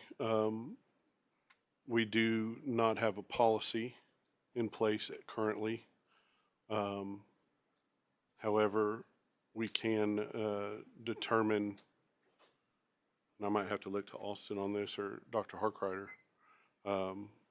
obviously why we state no derogatory comments. We have crossed the line and been over that here this evening. I have no problem proceeding accordingly as long as we are going to leave out the comments. We have the sheets that were handed out. Well, exactly. They do not need to be read to us. That's fine. But there's nothing deplorable or I think about suggesting a solution.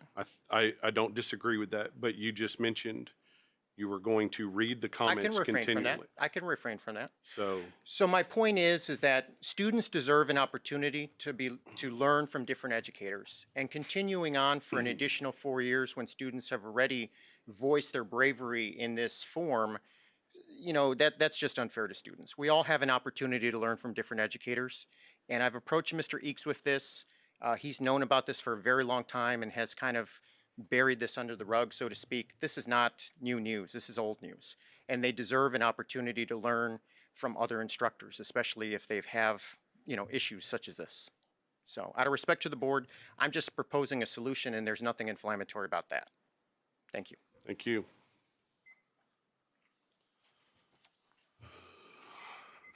The next three cards are in topic to the orchestra teacher. I don't want to say you can't come speak, but I do want to say if you're going to come speak, I don't need you to read what was handed out tonight.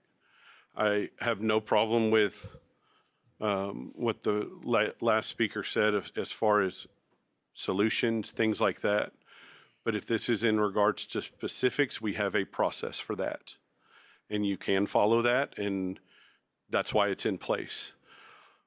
But we also have a process of hearing a citizen. So I'm not going to sit here and tell you you can't come speak.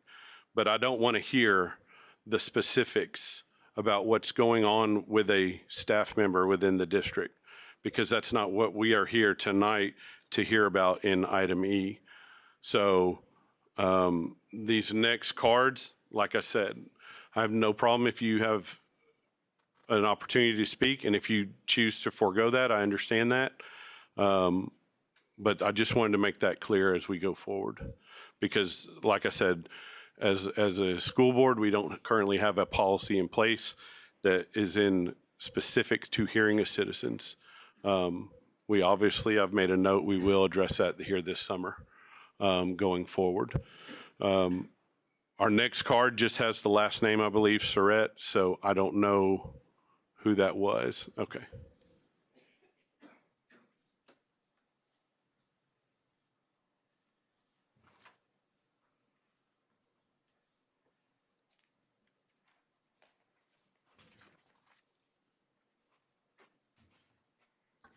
Sorry, I'm a little bit short. I want you guys to think about what it would be like to be a parent going through something like this for the last 2 years.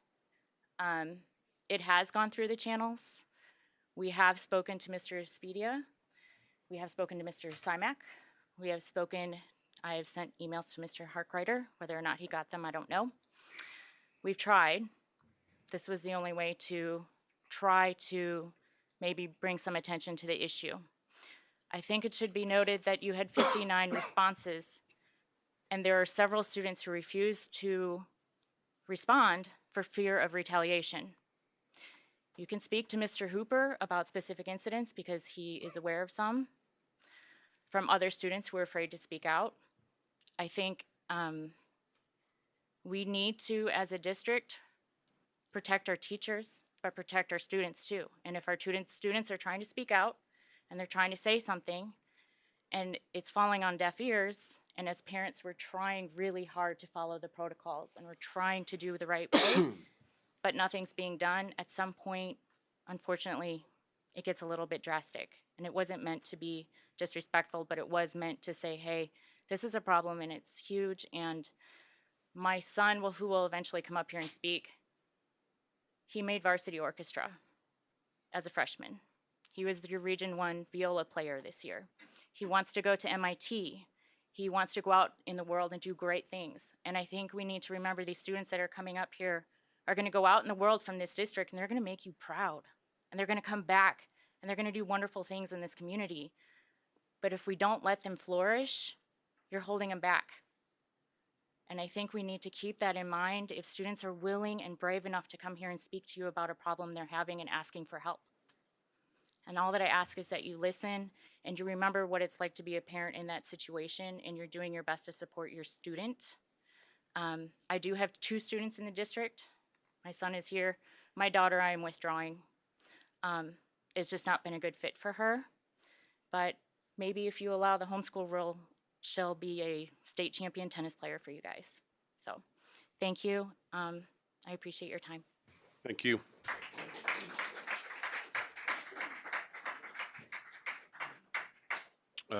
Is it Peter Surratt? And I'm sorry if Parker, sorry.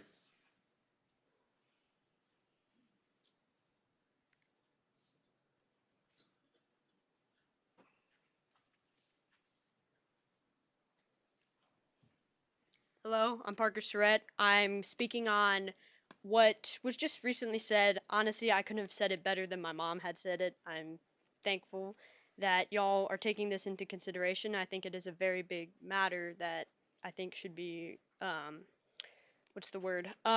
taken care of accordingly. And this next speaker, our final one tonight, is going to be one of my friends who has quitted orchestra due to some of the issues. And I really hope you are inspired, I guess, by his story. So, Ryan Tiller, come on. Thank you. Ryan Tiller, you're next.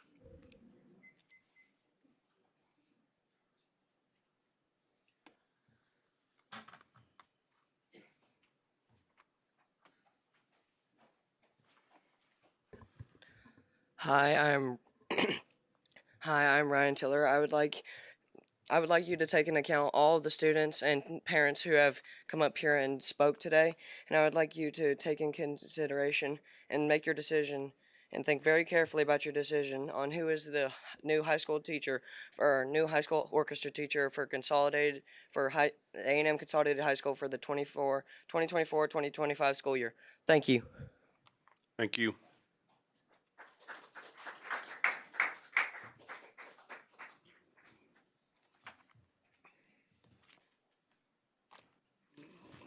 That'll bring us to item F, consent agenda. Those items are G, J4 through J12, and K2. Motion to approve is presented. Second. Motion by Dr. Payne, second by Mr. Decker. Any further questions or discussion? All those in favor say aye. Aye. All those opposed, same sign. Motion carries 7-0. Bring us to item H, H1, district instructional supports for 24-25 school year with supporting state and local data. I have a few folks going to speak on this one.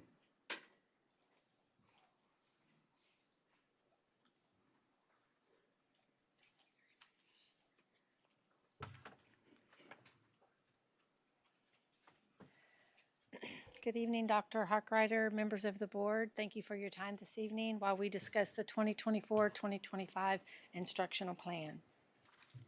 I have several of the team members with me this evening. Here's our agenda. We have the CSISD strategic design that will be presented by Tiffany Parkerson. Professional learning communities in our district will be discussed by Jeffrey Mann. Performance data map growth is going to be Dr. Hickman. I will discuss intervention data, gifted and talented data, TA accountability, and close with next steps. So at this time, I'll turn it over to Ms. Powell. Good evening. Back in the spring of 2021, CSISD enlisted Engage to Learn to support us on a community-driven strategic design plan. And that was about a 6-month process that we embarked with them that included the Engage stage of surveying our community, providing focus groups and summits and forums, and gathering a great deal of feedback from our community. The design phase, which includes the redesign of our foundational documents, such as the vision statement, the portrait of a learner, and so forth, as well as the board's revitalized core beliefs and commitments.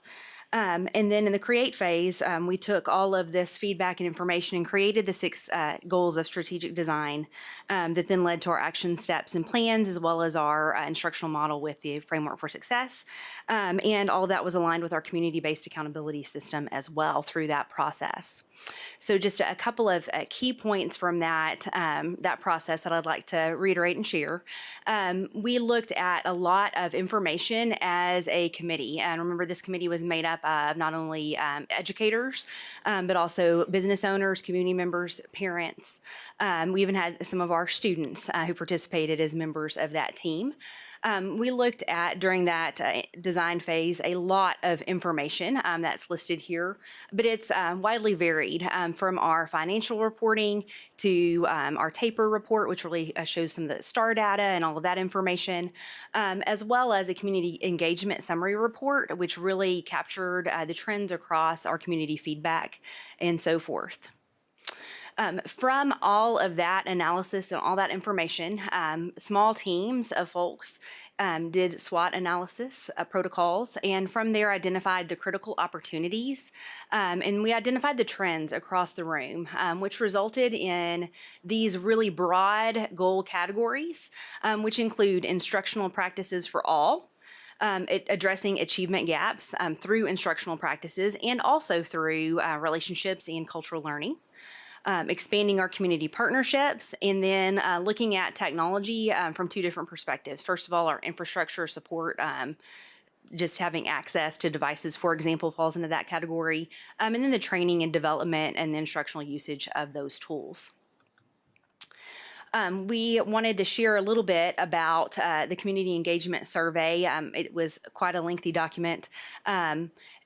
But it was really powerful how they were able to aggregate that information. And so a couple of pieces that we wanted to highlight for you this evening include some responses where you can see that our district or campus administrators were looking for additional time to be dedicated in each day or week for teachers to grow, namely PLC time or professional learning community time. For example, and you'll see that reiterated in the next comment of wanting to see that alignment of our systems as well as the teacher collaboration and planning time or collaborative teaming, which falls into that category of professional learning communities. So from all of that feedback, and after many iterations and lots of wordsmithing, that team compiled these 6 strategic design goals. We are in year 3 of our implementation of our strategic plan. And so I want to give a little broad overview of kind of where we are up until this point related to the implementation of that plan. In year 1, our instructional focus really included implementing the framework for success. Just as a reminder, if you look at the bottom left-hand corner at the colorful graphic there, it's not just a pretty picture of puzzle pieces and words. They're instructional protocols that are written by CSISD educators for practices for learners as well as the educators related to each of those phases. Our campuses have been implementing 1 phase at a time over the past 3 years and really leaning into that. You'll also notice they drew a lot of their themes from the framework for success.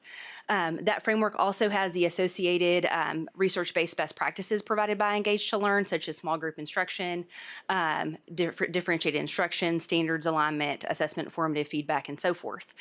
So we really, during year 1, we're working toward reacclimating, if you will, toward this new focus that we were given through the strategic design process. I always use the metaphor of turning the ships. We're building vocabulary, we're building common understanding in year one, really digging into the framework for success on the instructional side of things. And then we also, rather than only looking at RTI or response to intervention, introduce the concept of multi-tiered systems of support. And so you'll notice that graphic that is included here, which is really about looking at our tier one core instruction. And then on the right end, how do we extend that for our gifted learners or for our students who already have grasped a concept and are ready to move past that and grow in their learning in that way. And then we also were looking at our intervention and remediation practices. And so that started the revision of our MTSS handbooks, some retraining and so forth. That then leads us into year two, or last school year, where when we looked at the progress that we made, we started to see the alignment, the common vocabulary, the common focus, the acknowledgement of the goals and the targets that we're all working for together as a school district. In year two is when we introduced the concept of professional learning communities and started doing our work with our campus administrators on what that looks like and how it can help us serve all of our students who are represented here in this spectrum with our MTSS processes and so forth. So I think I've teed you up nicely, Mr. Mann, if you want to talk about. Good evening, everyone. So the next phase of this work was for us to move forward in the professional learning aspect of it and how we chose Solution Tree. And so as you can see, the connection with our strategic plan that Ms. Parkson just talked about with Goal 1 and specifically Specific Result 1.4 is all about Tier 1 instruction, about the classroom instruction delivered by all of our teachers. And so how are we doing this work? And in that conversation, and knowing the professional learning community process, we started looking at who out there in the world of providers can we partner with. And we took a lot of the feedback from principals, we took the feedback from the survey, and we took that information, and 2 vendors in that process rose to the top for us, and it's Corwin and Solution Tree. And so whenever we brought this to the board in July of 23, this was the information that we shared at the time, and we chose Solution Tree because we feel that they best align with what we were looking for as a district. And the on-site service was a really big thing for us because Corwin was very virtual. But another component that's really not listed here that Solution Tree offers is they have Texas facilitators that are very familiar with Texas schools. Those are all things that were very much important to us. And so whenever we partnered with them, we created a rollout plan with them. We took these things into our considerations. We looked at our funding capacities because we use Title II funding to pay for this. Title II funding can only be used in the professional development aspects. We can't use it for other things, and this is what it's given to us by the federal government for. We, based on their recommendations, we also looked at where we were as a district for this work because this is a big step, this is a big change with the POC processes being implemented. And so we identified 7 campuses that we felt were best ready to start the work with year 1 that also aligned with what we're capable to do as a system in the first year of this work.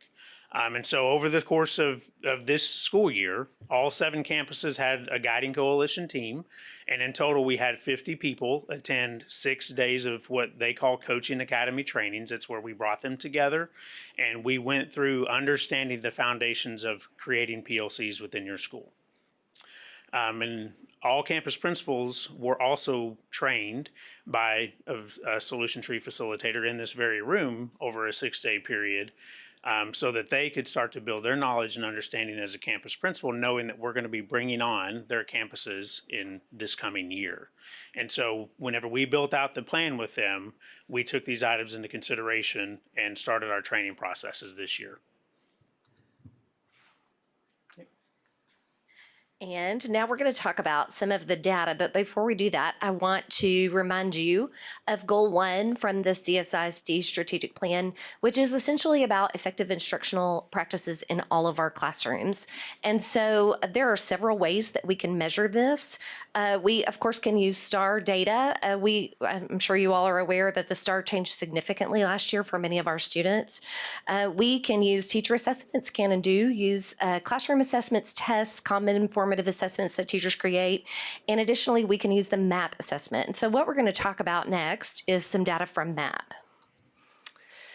So I think I hope I get a little better at explaining this every time we talk about it, because it is a complex statistical analysis that gets us to map growth data. So I'm going to pause and let you read the slide that describes what is map growth.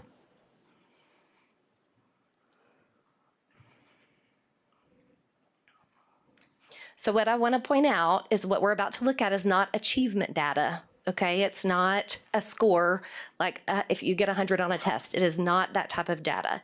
If we look at our achievement data with our students, we see that our students exceed NWEA MAP norms across the board, all grades, all subjects. And so if we only look at that and give ourselves a gold star, then we're not looking at all the things that we can do to improve as well. So that's why we're going to look specifically at the projected growth data.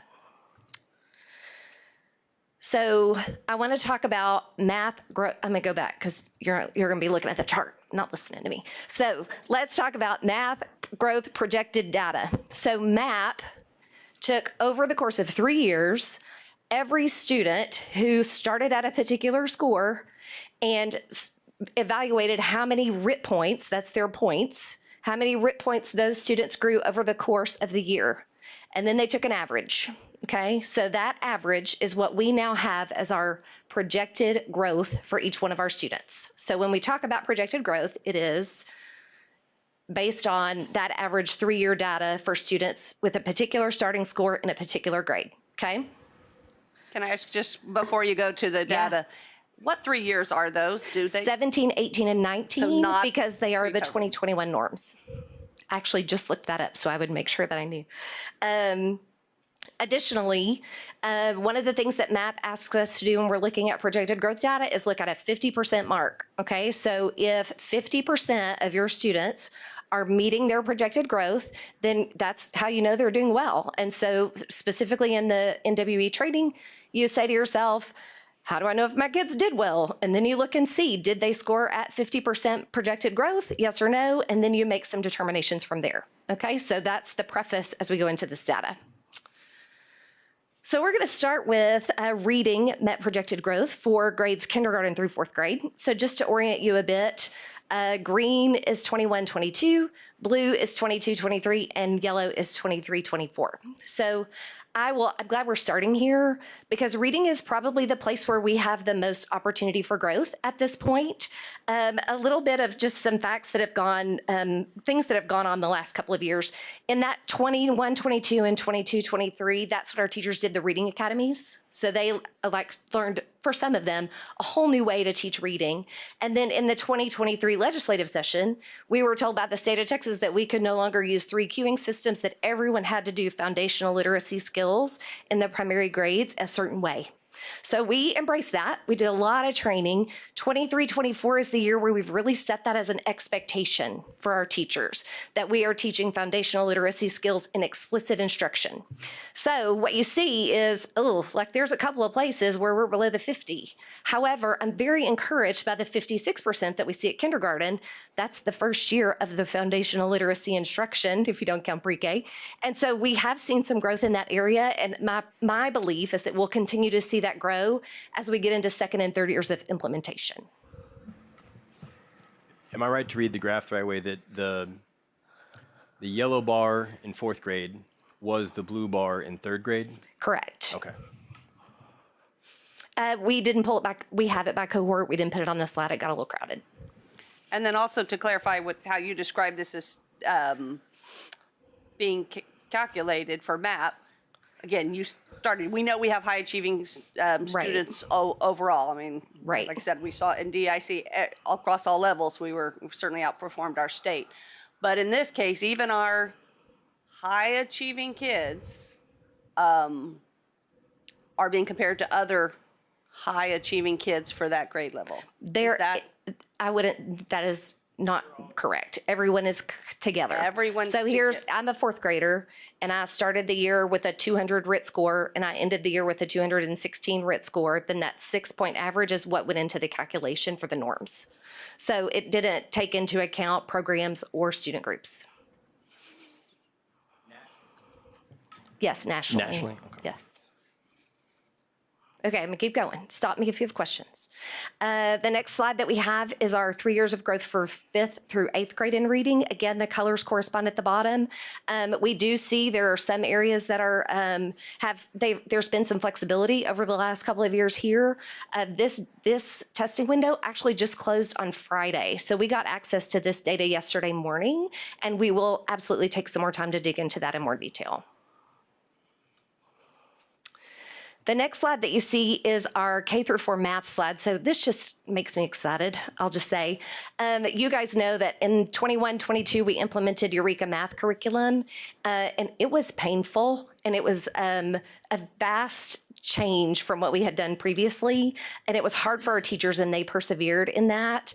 And I'm excited to say that we still continue to exceed that 50% mark in all of our grade levels K4.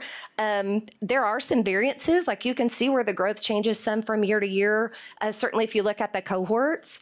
But if what we're doing is asking ourselves that question, did we do well on MAP? Are we at 50%? Yes. I would argue that we should be asking ourselves, are we at 60% at this point with math? Because that's the direction that we're moving. And then this next chart, again, is the 5 through 8 data. This, once again, that window closed on Friday. And so we will do a little bit more digging into this and be able to provide you with more information once we've had an opportunity to look at it in detail. But we're getting really close to that 50% mark. Our 6th graders obviously are soaring here as well. So that's the math for 5 through 8. All right, now Panay. Oh yeah, did you have a question? I'm not an educator. I have a small child. She's not made it through all these. Okay. Should we expect a linear progression of any general child, or is it kind of a odd curve? I'm trying to think of what the MAP answer would be. And honestly, I would love to go and look that up and share it with you. My educator answer is we're dealing with people and they're children. And so I think a linear growth pattern would be what a computer would tell you that you would get, but not a person. That's just my personal opinion, so take that for what it's worth. I do think we should expect to see our students growing every year. It's important to note, and I'll go back to this one, this percentage does not represent the number of students who grew. We have many more students who grew. This represents the number of students who met the growth target that was presented for them. So this is not just who grew, it's who met the target that was presented for them at the beginning of the year. It should be a progression, Blaine, across. And then what you want to see, our teachers are not responsible for what a child comes to us in August. And that's why you take the beginning of the year assessment. And so we see where each child is as that classroom teacher. We see the strengths and weaknesses of every child. And when you get to the middle of the year data is their data. I've had that child for the last 4 months, and we want to see growth there. Are they going to see growth in every category? Absolutely not. But you want to see a progression of growth throughout the year. And then the great part of this data, as a child moves from kinder to 1st grade, a 1st grade teacher doesn't have to guess or wonder where the child is, because they have the data. They know day one when they walk in the door, I've got strengths and weaknesses, which allows us to be able to intervene and set up groups immediately. We don't have to get 6 weeks worth of data to figure out what kids know or don't know. It gives us a head start of where we are. I would agree, this is really high level data. There's a lot more detail. And if you've got students in the district, you've seen their MAP report. It has way more detail on it than this does. So this is really just that high level data about met projected growth, the students who met that target this year. And let me go ahead and tell you another thing. Our teachers don't even know the depth of what this data can do. That will change moving forward. They will be trained, they will be competent in how to use the data and how it affects classroom practices. Currently, right now, it's very surface level, if any level of knowledge at all. And that's on us as a school district. We've got to do a better job, and that will be a serious focus next year, that we're not paying this kind of money to have this assessment system.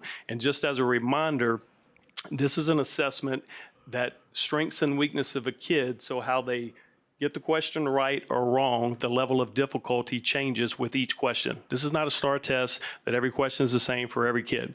So the level of strengths and weaknesses are measured per child. So GT children are going to have deficits. They don't know every skill that there is to know. And so it allows us to take a GT child who's performing extremely well, maybe they're making A's on everything, but we can address their weaknesses, because over the course of getting through elementary campus, if we have not addressed their weaknesses, there's going to be holes 5 through 8 that we didn't fill those gaps. By using this data, we can fill gaps for every child regardless of the level that they're at.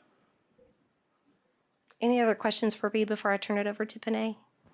I do have, I'm trying to understand a little bit better how we set this line that the students are trying to meet, that you're saying we want, 50 to be over 50% of. So, I mean, is that set on an individualistic basis? Like if a student starts out at a 200 or a student starts out at a 180, their goals are different? I've spent a whole lot of time looking at those numbers, and absolutely. So it depends on where their RIT score was at the beginning of the year, so their BOI RIT, and what grade they're in. So if I'm a first grader and my beginning of year RIT is 100, then my growth expectation might be 25 RIT points. But if I'm at an upper grade level, it might need to be more. So it depends. You can't look at a chart and say, if I'm at 185, then at the end of the year, I should be at 190. It's based on individual student performance. Kim, we will move forward next year. We want kids to chart their own progress so they understand the performance. Kids are competitive. And so when they get a start out, they get that beginning of the year number, and then there's a goal set for middle of the year. We want them to chart where that goal is. And then we go back, and if they don't meet the goal, it's okay. It's not the end of the world. We go back and target what those weaknesses are and go through their strengths and their weaknesses. So they're always trying to progress forward. When you get a child that is at the highest level, it is extremely hard to continue moving forward. However, they still have deficits that we've identified that we can work on. Anything else before I walk away? Just to explain that final part you said about a kid that's doing really well. I mean, how does, I think kind of conceptually, I understand that, yeah, they've learned this much and maybe a little harder in third grade for them to get farther along. How does that show up in a MAP score or really on the growth target for an individual student report, and I'd be happy to share a sample with you too, like after the meeting. Because my kids are older right. than You didn't get one of those? So an individual student report will break down both math and reading into certain instructional areas, and then there is a RIT score assigned to each one of the instructional areas. And so you're given a score and also a percentile so that you can see where the student lies within the percentile of the national norms that occur here. So we can see if, for example, I'll say about mathematics, at mid-year, we had some big dips that we all were uncomfortable about, and went back and looked at our curriculum, and we found that where the dips were the topics that we hadn't yet gotten to in our math curriculum. And so that's why we recovered so well here at the end of the year. And so that's what we can do, is look at what the skill deficits are by student, essentially. And I think I get that. I guess what I'm saying is kind of conceptually, are they expected to have the same amount of growth, or, I mean, as any other kid, just, they're moving here to here and the lower kid's moving here to here? Which day? Any kid. Any student? Yes, any student, whether if I'm already advanced, am I expected the same amount of growth? Yes. Okay. Because the norm is fourth grade student who started at RIT 216 or whatever it might be. It's based on grade level and beginning of your RIT score. The number will vary by kid and their strengths. Mm-hmm. But it's individually assigned to them, but it's Correct. based on where they started. The best report that a teacher will get, there's a quadrant report. Okay, so there's 4 quadrants. And then there is low achievement, low growth, high achievement, high, and high-low.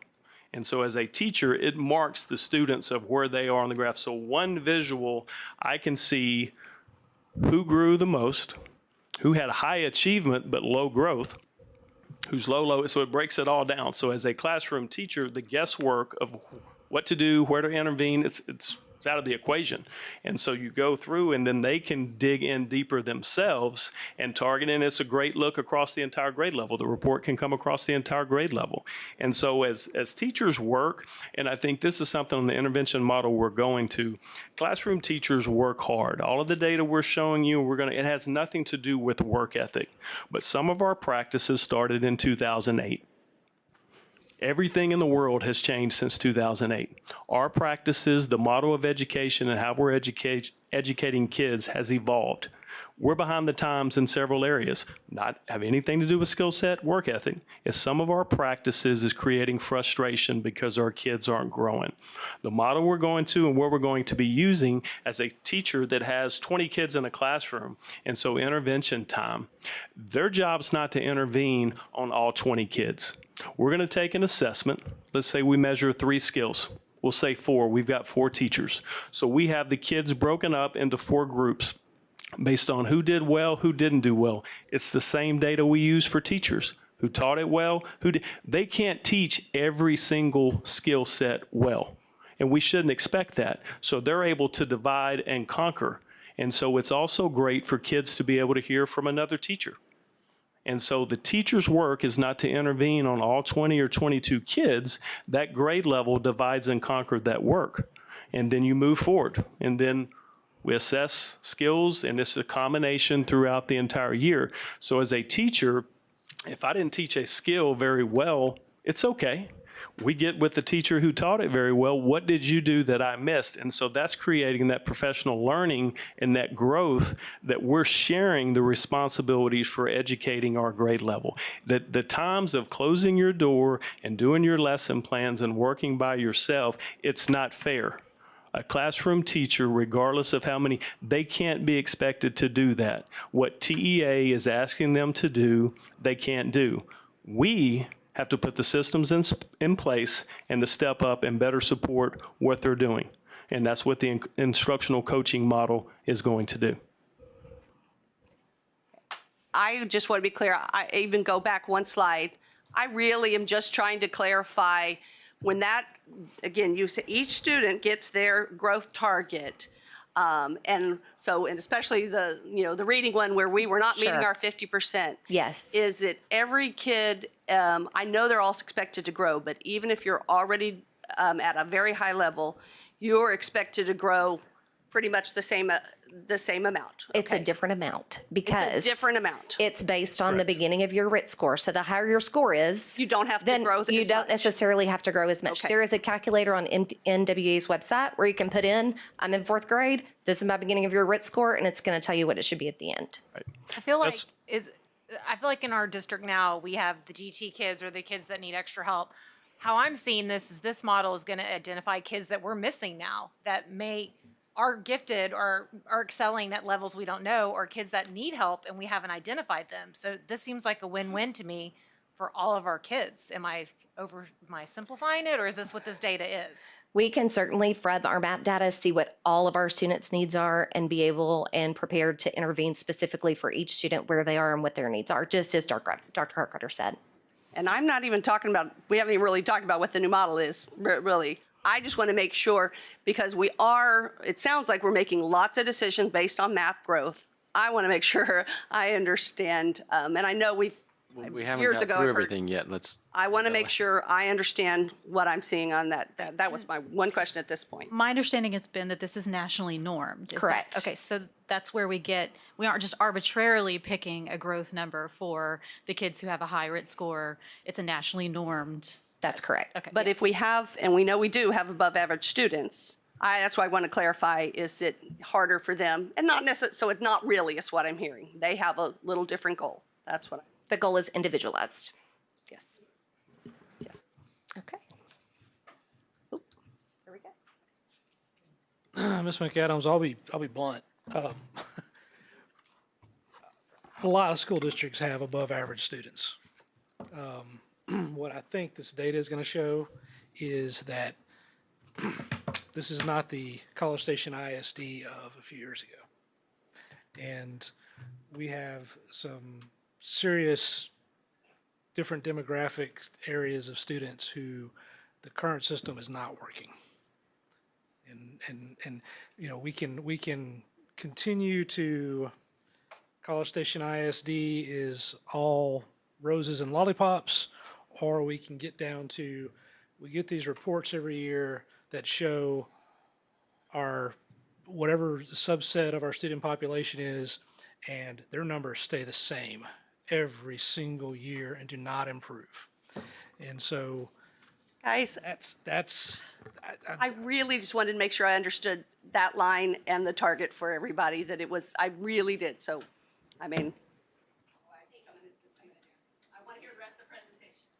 Okay, one thing I'll say, just to kind of tag on to what Stormy was talking about, we want all kids to grow. And it might be a different number, but we need to see every child growing. If you're at 99 percentile, you need to at least stay there or grow, not decrease on your progression of growth. And so it's important, no matter where you are on the spectrum, when you start, beginning, middle, end, you need to be growing no matter what type of student you are. So that's, I think, maybe a more simplified, everybody needs to grow. It might be a different number, but we need everybody growing, not declining or not staying flat. And I will say I'm new to map data. I did not have this in my previous district, so I do lean on my team. I have a lot to learn about it. It is a little bit more complicated, but it is really great, a great system to use to support our teachers and our students. So now I'm going to go on to intervention data. I will say Stormy did provide this data for me. It's been a few weeks ago. We did use the map system for this data. It's not going to be the same types of charts that you have seen. This is our intervention data for our 10 elementary campuses. The yellow highlighted cells are our Title I campuses. As you can see, the numbers vary amongst campuses on how many students they are intervening. We looked at a student that was in intervention for 6 weeks or more. We looked at the enrollment for that campus. Then we looked at the percentage of kids at that campus that was actually receiving intervention services. So over this span of time for the school year through probably the end of, did we get to April-ish? We had 865 elementary students that participated in intervention out of 5,824 enrolled.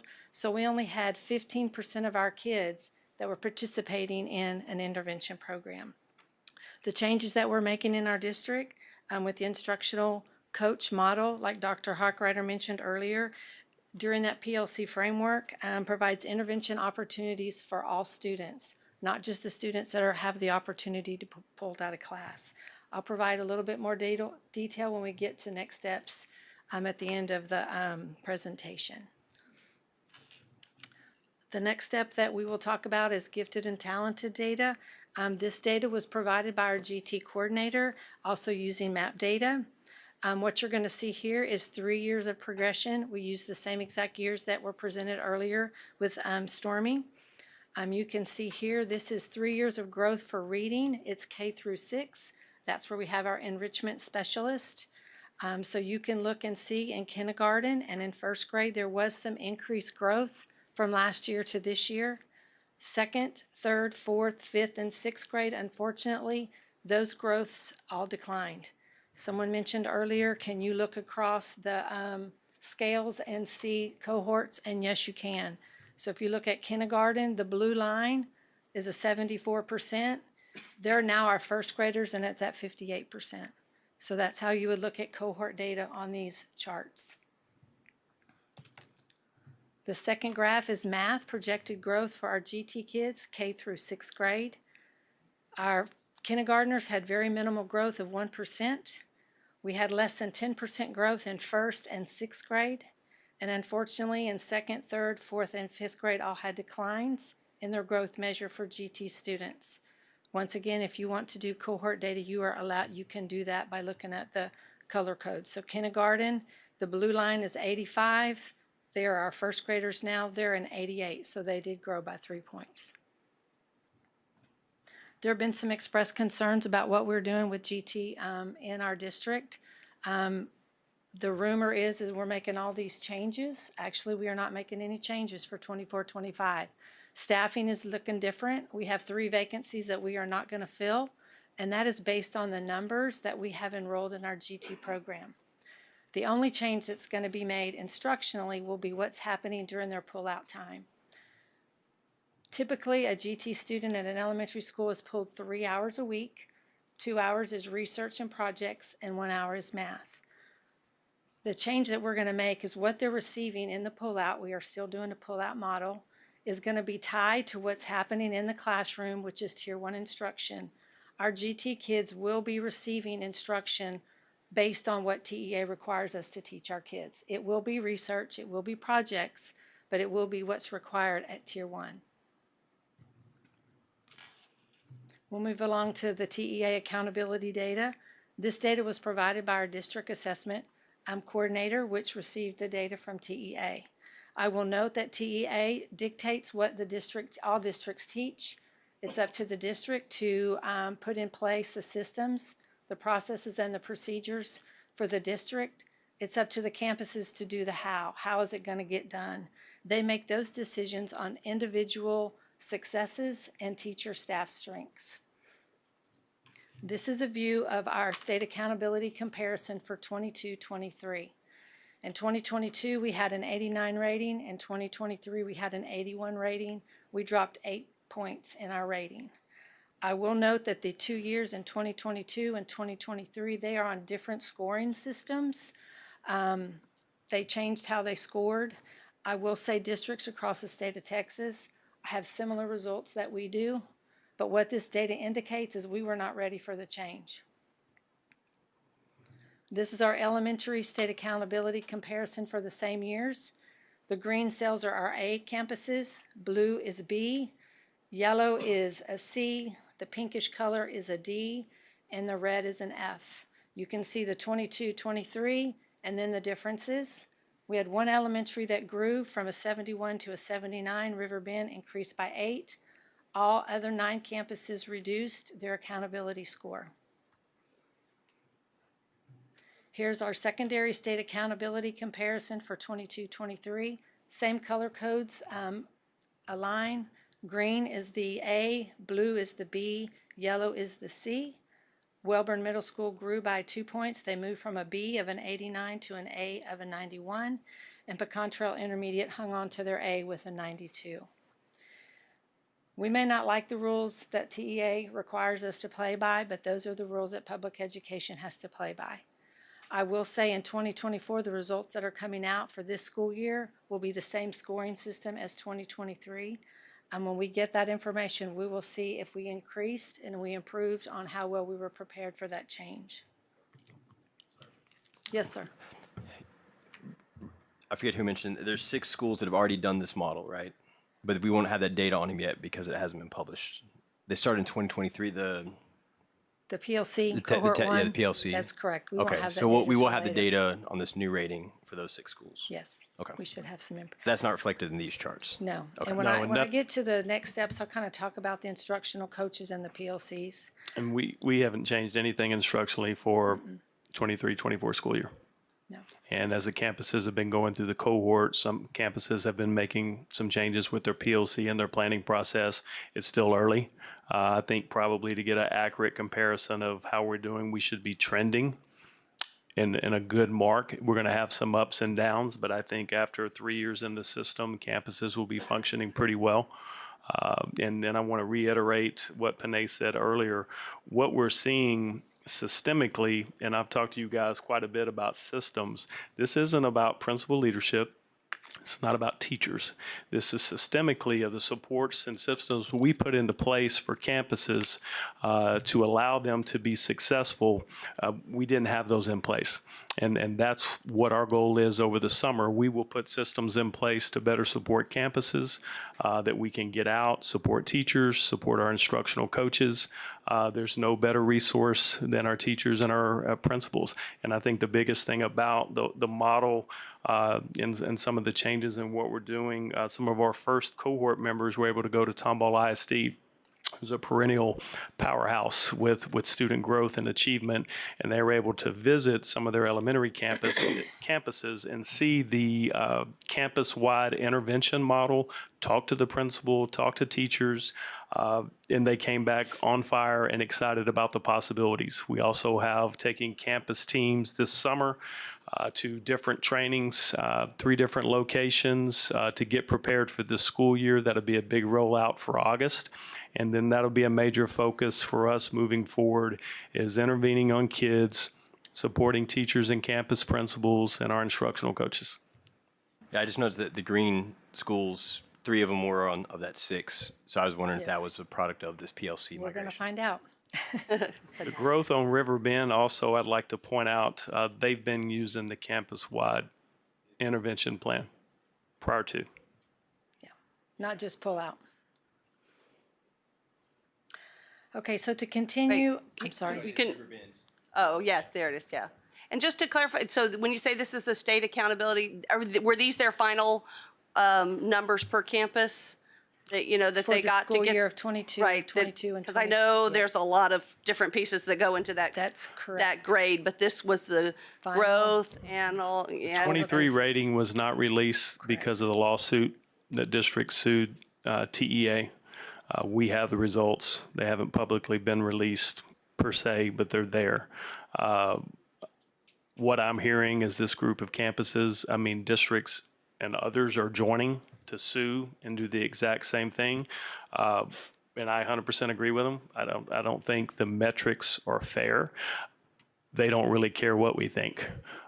They want the metrics. These metrics and what they're doing and the amount of increase in certain areas plays right into the desire of some in our state leadership for the voucher system. So the whole goal was to give public ed a black eye and march in the vouchers. They did not anticipate a lawsuit and a court tabling them up until this time. Yeah, because they basically had raised the bar before, you know, in the middle of the game, and so yeah, it's impressive that we have any schools that had, you know, were able to improve. The thing about education, Kudos to them.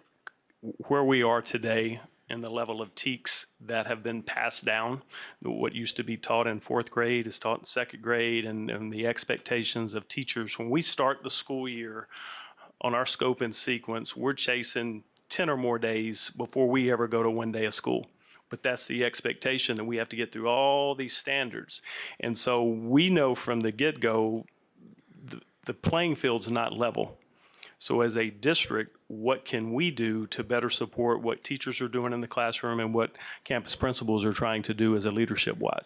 And that's our goal moving forward, is that support is there and in place, and we can alleviate some of the frustration that our staff has by dividing and conquering the work. Okay, so this evening you guys have seen several different data points from the curriculum and instruction lens. These data points indicate that we have areas that we need to improve on and areas that we need to change so that we are serving and growing all of our students in College Station ISD. So here are the 4 big initiatives for next school year.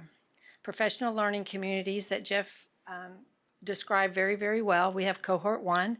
They will continue their growth, understanding, and their depth of knowledge through coaching sessions throughout the year. So it's not a one and done for their training. We will continue to involve them with some training with Solution Tree. Cohort 2 will start their training with Solution Tree, going through their year 1 process of original learning. Dr. Harkrider mentioned all of our campus leadership teams will be going to conferences this summer with Solution Tree so that they have a better understanding, no matter their cohort 1 or cohort 2, to start their school year in a better place. Campus administrators have been asked to provide 2 PLC periods a week to support their teachers so that they have time working on their lesson plans. The second big initiative is instructional coaches. We have 2 of those on each campuses, K through 8. One will be a science math coach and one will be reading, language arts, and social studies coach. These coaches will also be trained through the Solution Tree contractor that we have. They will work in the PLCs with their teachers, working on things such as professional development. They'll look at data, they'll do data analysis, they'll work on lesson plans, they'll work on resources. They're going to have an opportunity to work with their teachers for flexible grouping, like Dr. Harkrider mentioned, where they're moving kids in like mind in groups with different teachers with different strengths. And that'll be done based on student progress and outcomes. The next thing we're going to work on is our secondary department chairs. Those are at our comprehensive high schools. They are not going to have instructional coaches. We are reshaping the department chairs' roles. They are going to mirror an instructional coach. Their training looks a little bit different because those individuals are still teaching 3 class periods a day, but they will also serve in PLCs coaching their teachers. Lastly, we have the multi-tiered systems of support, which we will have an MTSS, is what we call it, coach at all of our Title I campuses. They will also support the teachers during the PLC periods. They will do things like response to intervention, which we call RTI, which is for students that are low performing. They will have other systems, positive behavioral instructional supports, which we call PBIS, much shorter, and that works on campus safety as well as good behavior. So that includes our presentation for this evening. Are there any questions? Also want to reiterate on the instructional coach piece. I spoke to a group of, I think it was science teachers the other day in a training. They had a lot of questions about the instructional coaches are not hired to tell teachers what to do. They are hired specifically to be a resource for teachers. If we have a teacher struggling to deliver Tier 1 instruction, their job for that particular teacher may be to model a lesson or two.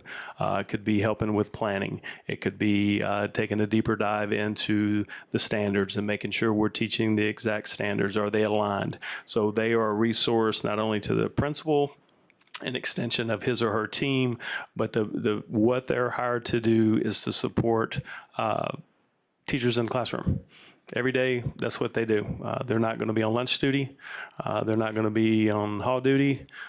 Their job is to support teachers from before school starts to when school's out. They're there for those teachers and those teams.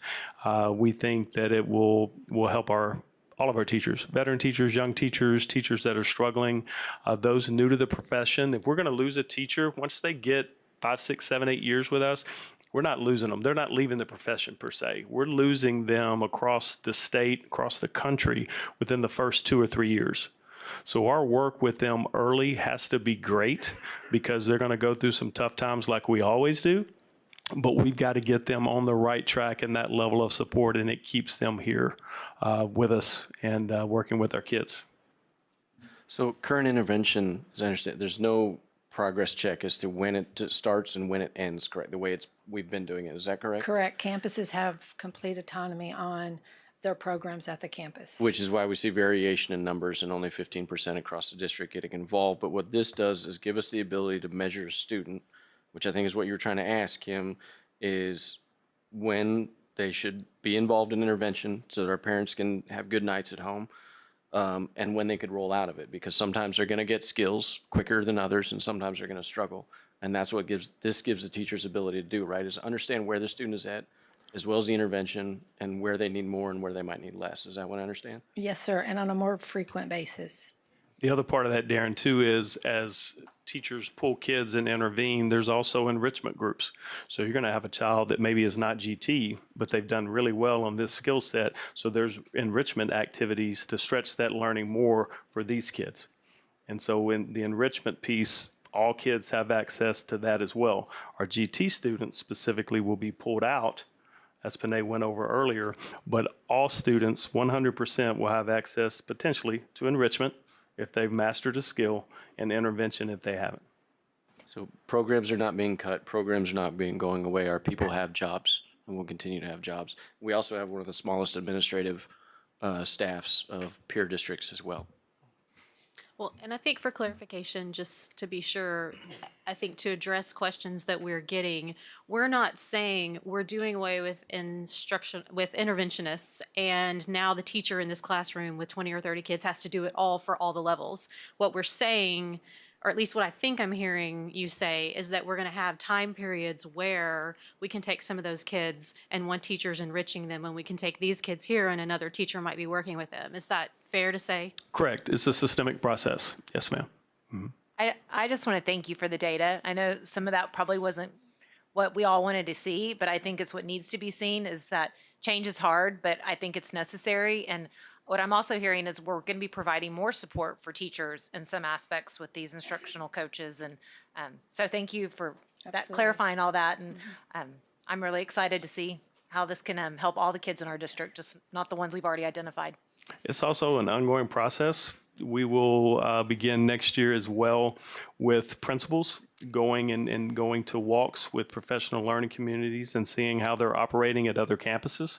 We'll do the same thing with other districts. We'll also take teachers to Tomball or potentially other districts to see the work taking place for campuses that have been doing the work for multiple years, because a lot of times our staff, especially new and something new, you kind of hit a frustration level and you're not for sure what it looks like, and you're able to go see a team that's been doing it for 5 and 6 years, and it ends up being more of a motivational deal of, okay, I can see it as I'm trying to put it together, that it's harder for me maybe to wrap my head around. So it'll be an ongoing process throughout the next several years.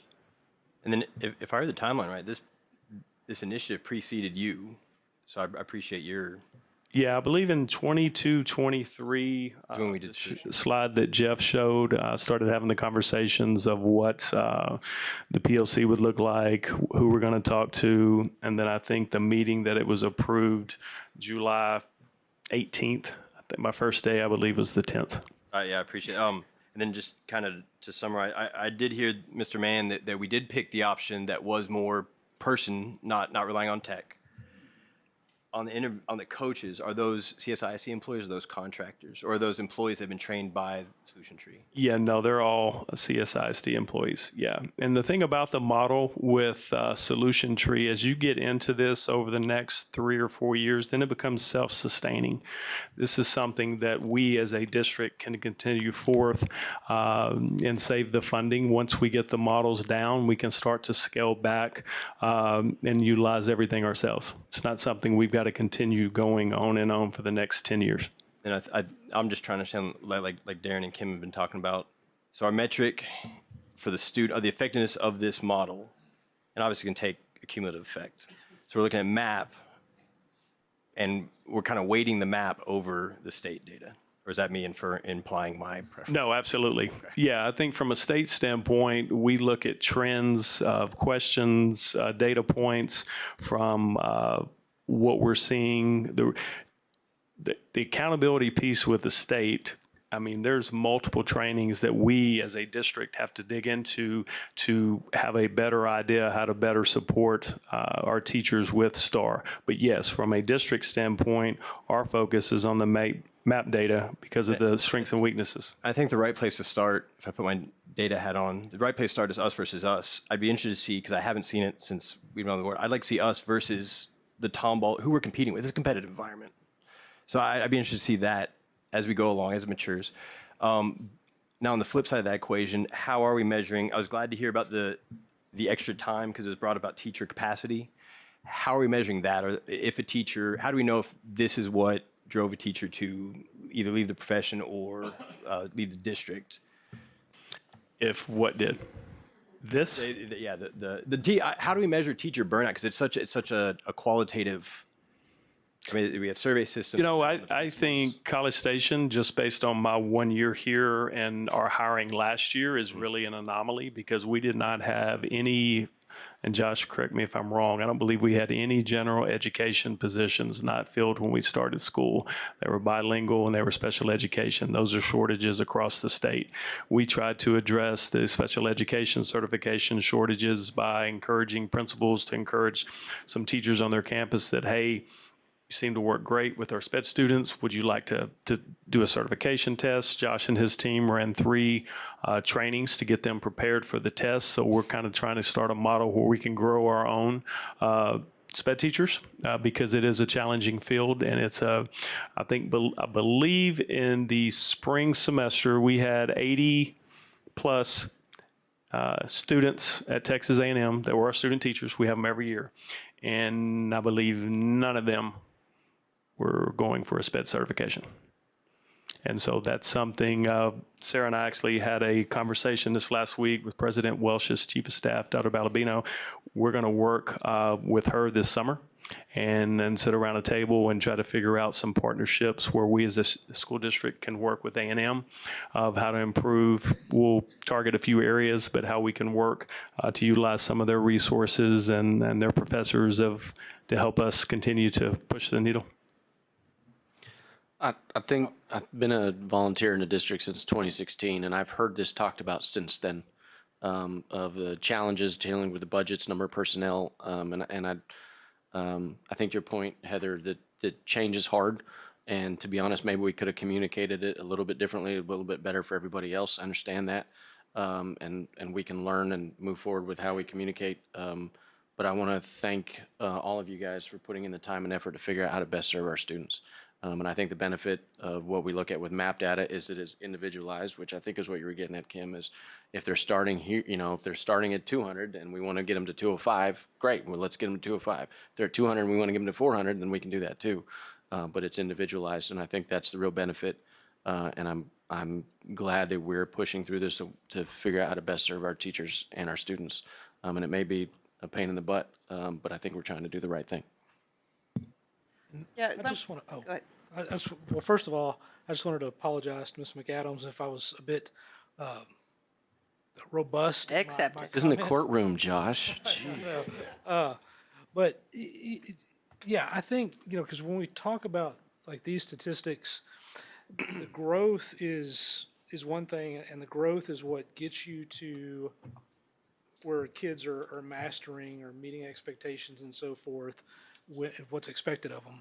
And so that part of it, and what I was trying to get at, I know it's been a big concern of yours year after year, is we have just the different student groups that there is no growth.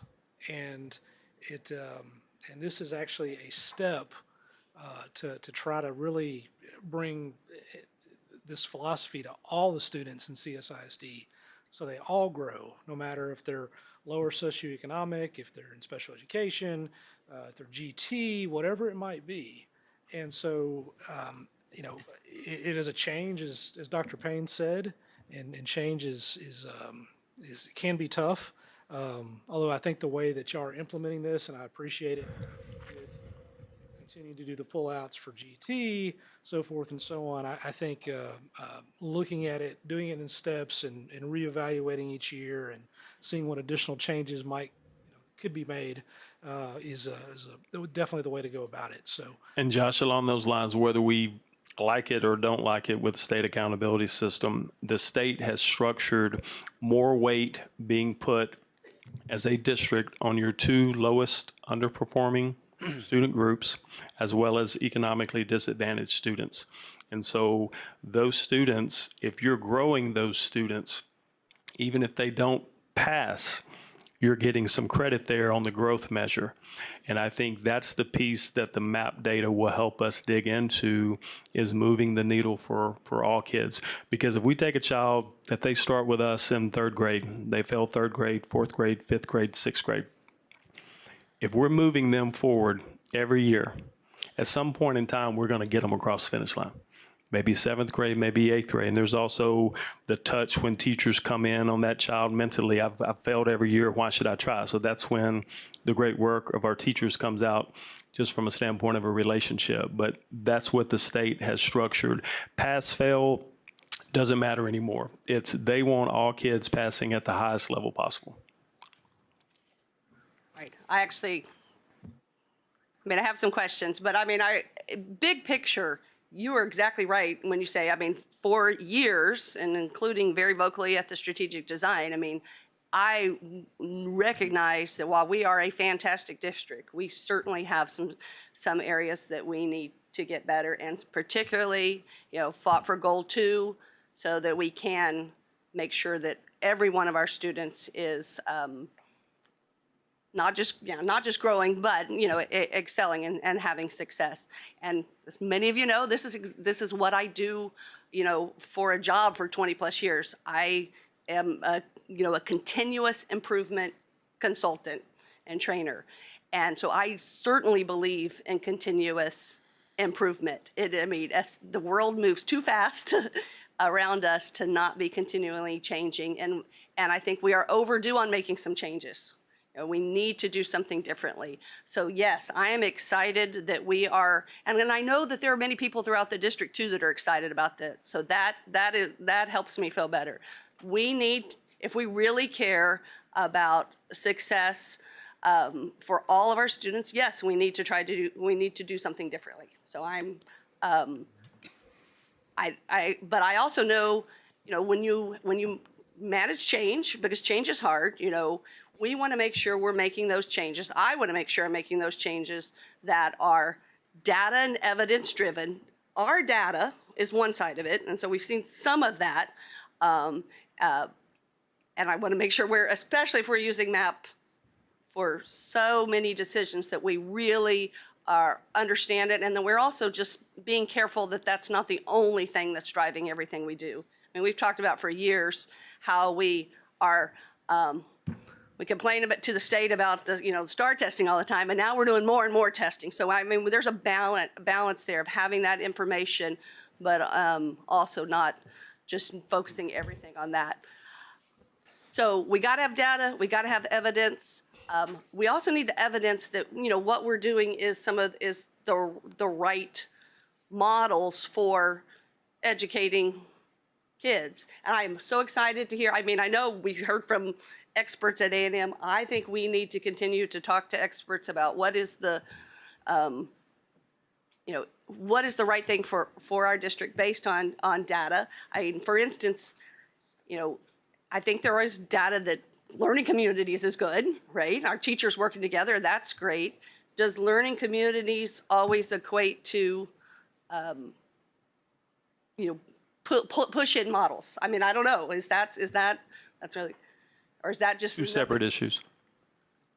Yeah. Yeah, they don't go together. If you go through the data, there's data both ways. We can choose between 3 GT models: pull-out model that the district has used historically, a hybrid pull-out, push-in, or totally a push-in model.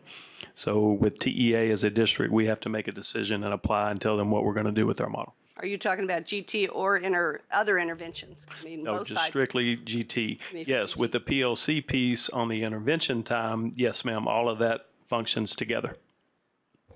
The campus-wide intervention piece. I think that's what you're asking about. Yeah. Yeah, it does.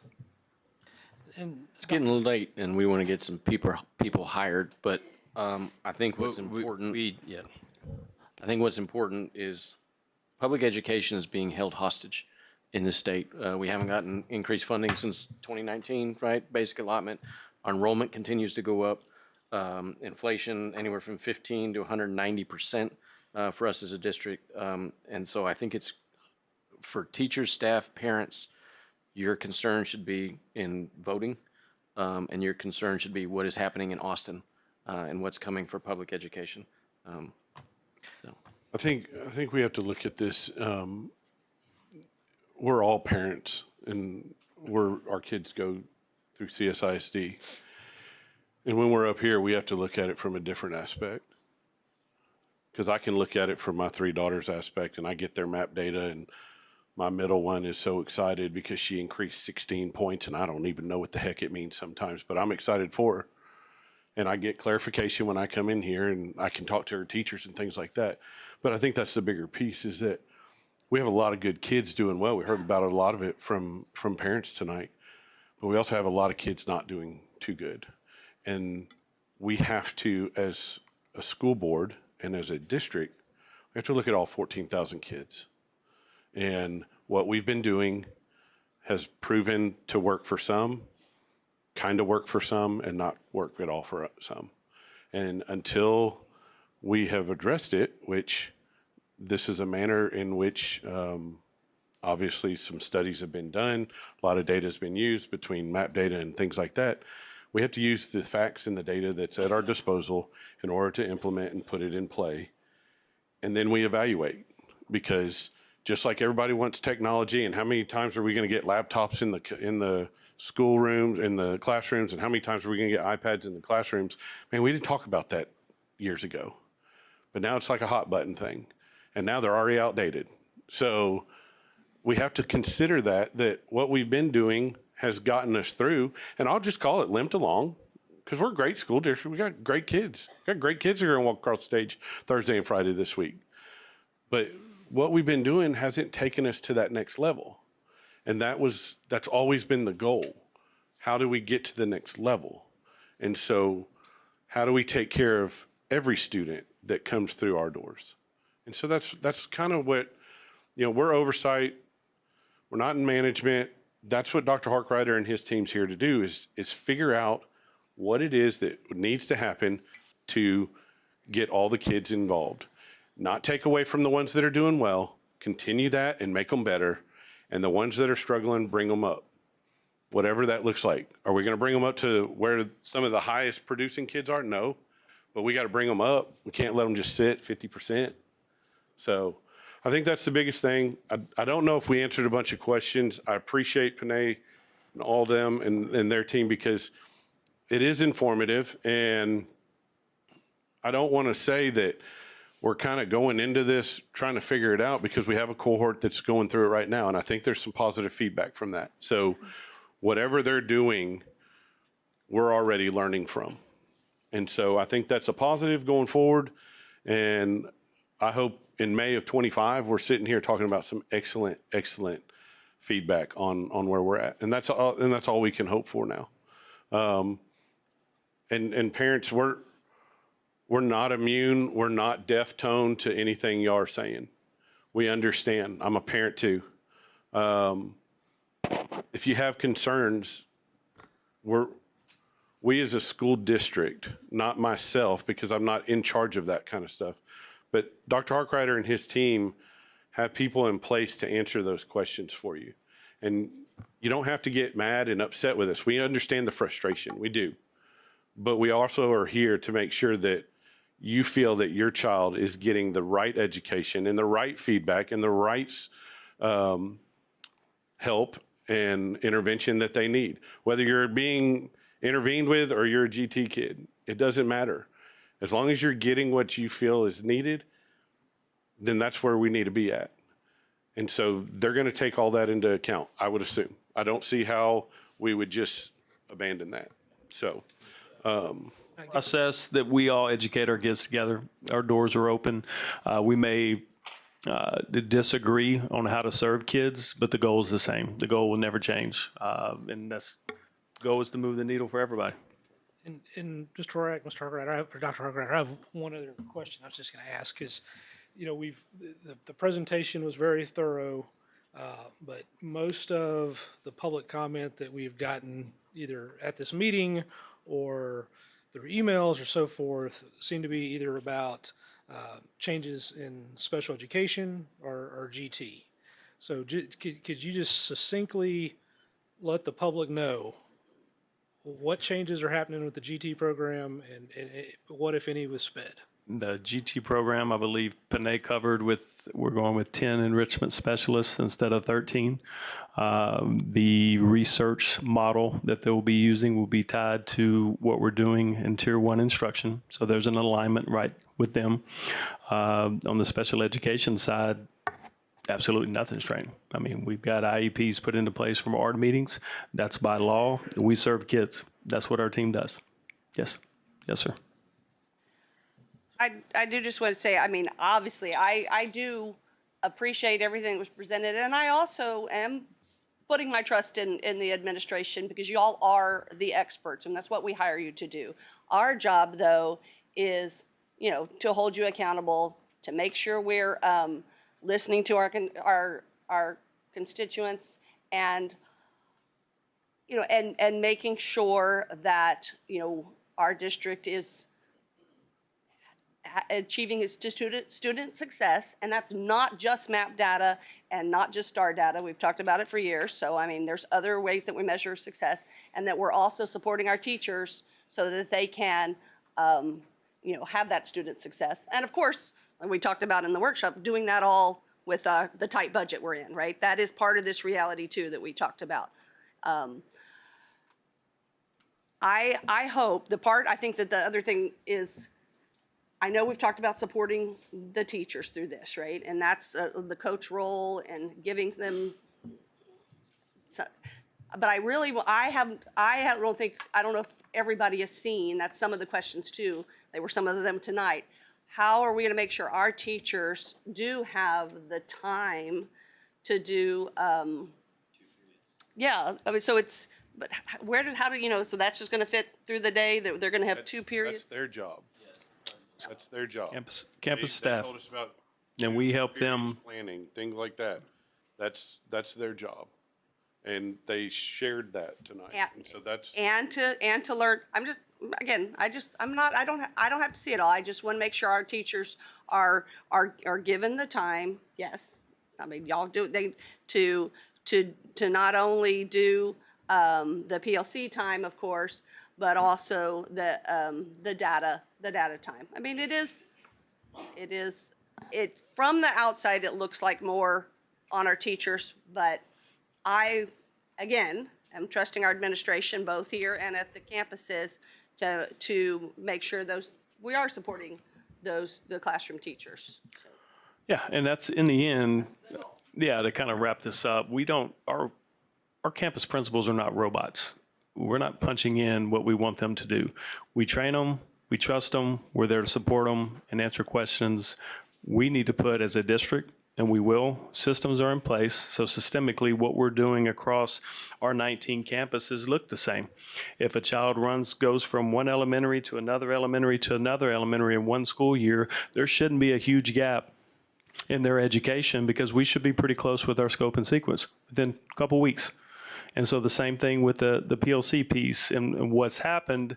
You mentioned earlier, as the district had grown so quickly, it was hard to put some of those systems in place. Now we've slowed down. I've got a fresh set of eyes, and my team has a fresh set of eyes of coming in and evaluating for a year of what we're doing well and what we can improve on. And what we're doing well, in my opinion, is we're hiring great people. They love this school district, they love our kids, and they want the same thing that we all want, student success. And when that's the goal for everybody, it's hard to mess that up. Anything else? Panay, ladies, gent, thank you very much. That'll bring us to I-1, consider approval of new administrator contract for the principal of Pebble Creek Elementary School as recommended by the superintendent of schools. Ms. Goolsby. Good evening, Dr. Harkrider and Board of Trustees. It is recommended that the Board of Trustees approve a recommendation to issue a new administrator contract for the principal of Pebble Creek Elementary. Mrs. Amanda Allen has 18 years of educational experience. Most recently, she has served as assistant principal at Creekview Elementary for 5 years. She has served on various committees throughout her tenure in the district. She's been on the Teacher Leadership Academy, Into Learning Aspiring Principal Institute.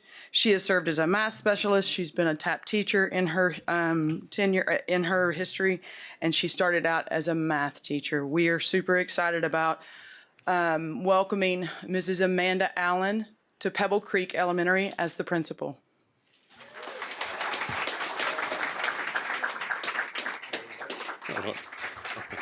Motion to approve as presented.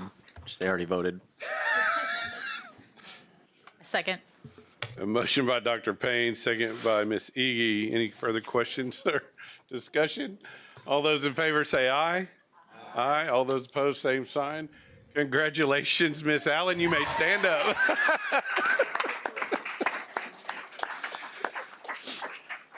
You can say something.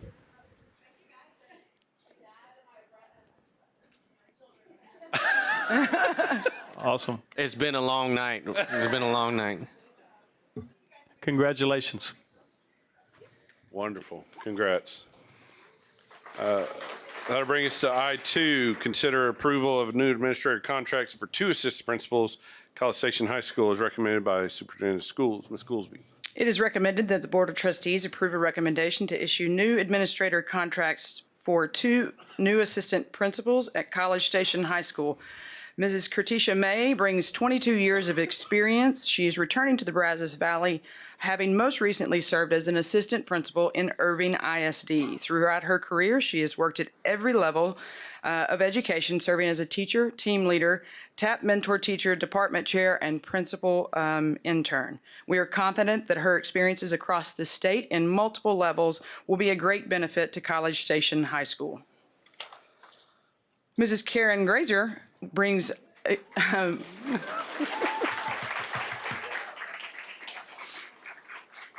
Mrs. Karen Grazer also brings 6 years of experience in Texas public schools. She returns to College Station after a brief tenure in Snook ISD, where she served as an elementary counselor and an assistant principal, gaining invaluable experience. Her career began in Tennessee before making the move to Texas, where she started at Spring Creek Elementary as a 3rd grade teacher.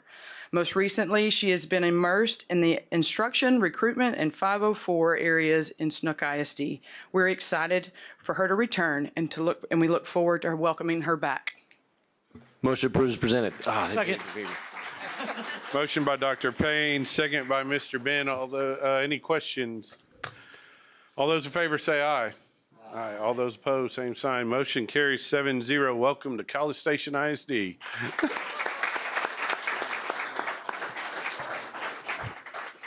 Who'd like to go first? Anyone?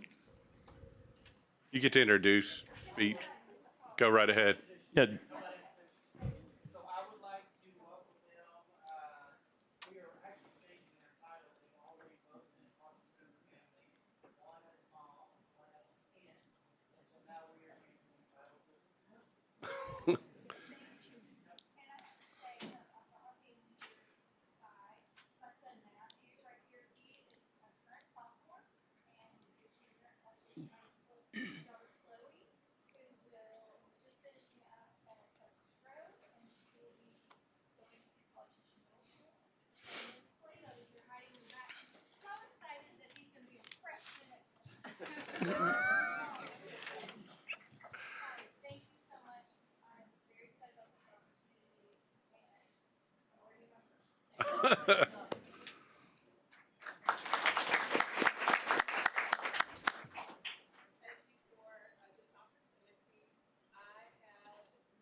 Wonderful. That'll bring us to item I3, consider approval of new administrator contract for the assistant principal at Pecan Trail Intermediate School. It's recommended by Superintendent of Schools. Ms. Goolsby. It is recommended that the Board of Trustees approve a recommendation to issue a new administrator contract for the assistant principal of Pecan Trail Intermediate. Mrs. Shelby Walken has 15 years of experience ranging from the classroom to the role of instructional coach. She has been a participant in the CSISD Aspiring Administrator Institute since 2021 and was most recently named Southwood Valley's Professional of the Year. Ms. Walken has worked very closely with the administrative team at Southwood Valley implementing professional learning communities, and we are excited to welcome her to her new role. Motion approved is presented. Second. Motion by Dr. Payne, second by Ms. Simmons. Any further questions, comments? All those in favor say aye. Aye. All those opposed, same sign. Motion carries 7-0. Congratulations. Jeff, I wanted to say one thing. Oh, I'm sorry. It's her time. Wait all this time.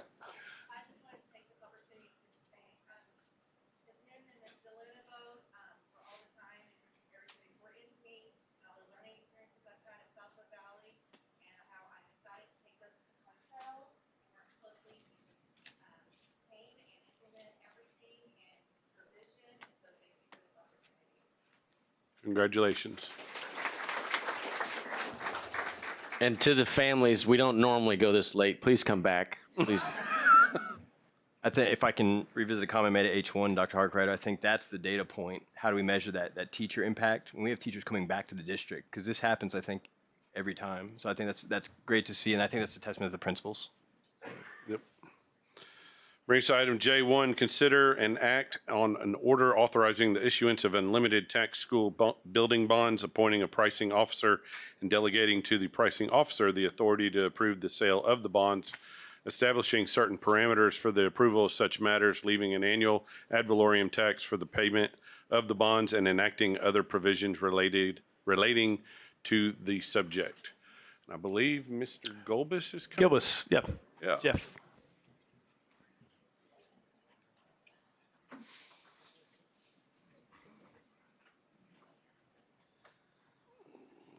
Good evening, members of the board. Dr. Harkrider, Jeff Golbitz with McCall Parkerson Horton. I've had the pleasure of being the district's bond counsel. Y'all have had a long meeting. You still have some other items, so I'm going to go really quick if y'all will entertain me. But if you have questions, please let me know. Congratulations on a successful May election. We had a partially successful election in November, and community supported y'all a few weeks ago. So the district administration did a wonderful job. Between Dr. Harkrider, Amy, Carrie, Austin and I got to have some very interesting conversations. So it was a lot of fun. And then to y'all as a board for doing a really good job. We met last year about the do's and don'ts, and y'all did an excellent job because we didn't have any issues. And I had a number of districts that had some very significant ones. So the item before y'all tonight is to issue the first tranche of bonds from the November and the May elections. We're using a parameters method of sale. The district has used this with last approximately 3 of your building bond programs. We don't come and sell bonds on a board meeting night. The order delegates to Dr. Harkrider and the CFO the ability to price bonds at a later date. What this does is it gives us a lot of flexibility. We don't have to try to time the market perfectly around a board meeting date. The markets, while not as choppy as they were in the spring, they've stabilized, but any economic indicators can really throw it off. And there's a lot of school district paper that comes to the market in the summer times. So this is not new to CSISD and allows us to just kind of test the market when it seems right. And if it's not, we're not tied to a board meeting date. We can always pull out and try again. And some districts have really seen the benefits of this method. So it delegates to Dr. Harkrider and CFO the ability to sell bonds so long as we meet each of the following parameters, where we can sell no more than $98,470,000. The final maturity of any bond cannot exceed August 15th, 2049. The true interest cost shall not exceed 5%. And as allowed by state law, we have 1 year to consummate this pricing. If we can't hit any of those parameters, we have to come back before the board, although we're currently scheduled to price and enter the market, I think June 25th, 26th. If y'all, as we gear up for this, we'll be preparing offering documents, determining a method of sale. District administration will have to participate in a lot of not very scintillating conference calls and rating calls to get the bonds ready for the market. Once we complete the pricing, I'll do my job with the Texas Attorney General's office, file our transaction there and get approval with money in the bank, usually about 4 weeks after pricing.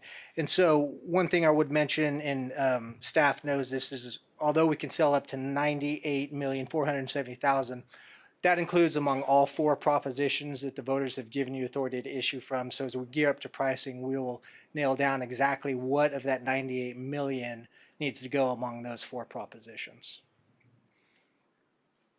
If you have any questions, I'd be happy to answer them.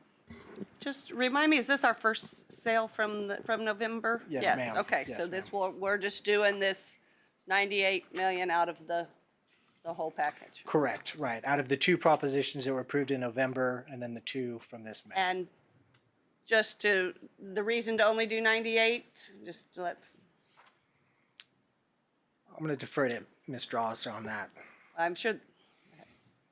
Yeah, basically just a standpoint of what we know as we're kind of marketing out the projects and what we need now.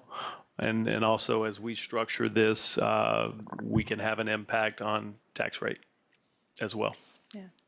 I mean, exactly. I've worked with our architects to see over the next 12 months, maybe a little bit longer, what our cash flow needs would be.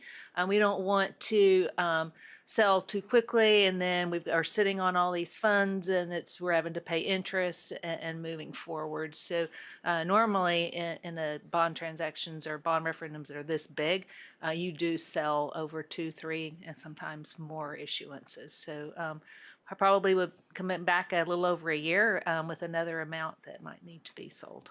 Okay. And maybe at lower rates. Hope so. That's what I was expecting you to maybe say add to. And the timings work. The rates have come down. I mean, they're not what we saw several years ago, but in the past 6 months and really since the beginning of the year, it got a little scary for those districts selling in February, and they've come down. quite a bit actually since then. So it's a good time for y'all. Motion to approve is presented. Second. Motion by Dr. Payne, second by Ms. Simmons. Any further questions or concerns? I have to recuse myself. Okay. All those in favor say aye. Aye. All those opposed, same sign. Motion carries 6-0. Brings us to item J2. Thank you, Mr. Golbus. Yes, sir. J2, consider the renewal of employee health insurance with Blue Cross Blue Shield of Texas and rates for the 24-25 school year. Mr. Simak. Dr. Harkrider, President Horak, members of the board, thank you so much. I am the last three items standing between these fine people and them going home, so I will be brief. However, you did hear most of this proposal from Ms. Draws during workshop, and I heard a few of your questions. So I wanted to share a little bit of information with you. You asked about district contribution. We actually did a baker's dozen comparison group with 13 different school districts. The average for employee-only contribution is $360. Our average, we contribute $472 or $510. The average contribution for an employee and family is $372. And again, we're at $472 or $510, well above the averages of people within our comparison group. And of those 13 schools that were in our comparison group, 92.3% of them increased their increased their premiums across the board.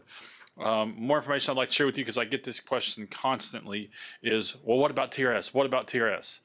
TRS right now is not in a very good place. They were propped up last year by ESSER funds.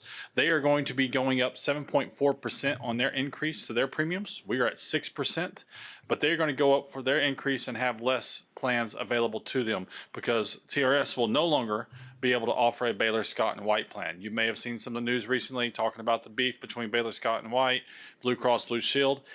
I talked to our consultant today. It's going to get worked out, but TRS could not wait. So any of their members that were utilizing that plan, or any type of plan that utilized Baylor Scott and White, that's no longer going to be available for them. I would also I'd be remiss if I didn't say this. 3 years in a row, we've gone out to RFP. That requires a great deal of time and effort. I'd like to thank Ms. Draws and Carmela Schaefer in our purchasing department. It's a lot of work. A lot of school districts won't go to RFP every year because it is so much work and it is such a time-consuming process. But that's something we will continue to do year in and year out if that's what it's going to take for us to get the lowest possible premiums for our staff. So with that, it is recommended that the Board of Trustees approve the healthcare premiums for the 24-25 school year as presented. Motion to approve is presented. Motion by Dr. Payne, second by Mr. Ben. Any further discussion or questions? All those in favor say aye. All those opposed, same sign. Motion carries 7-0.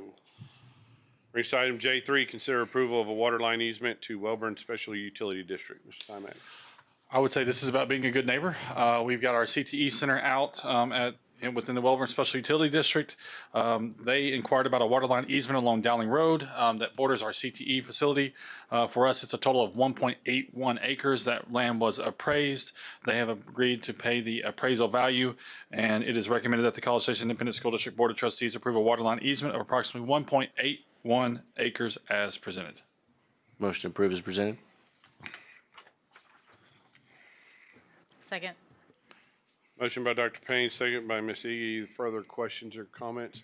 Hey, the question I do have, this, just looking at the map, this doesn't impede anything on the CTE, does it? No, it does not. It does not impede us in any way, and also we still have the future right to tap into the improvement for purposes of providing water should we need it, as long as there's adequate supply.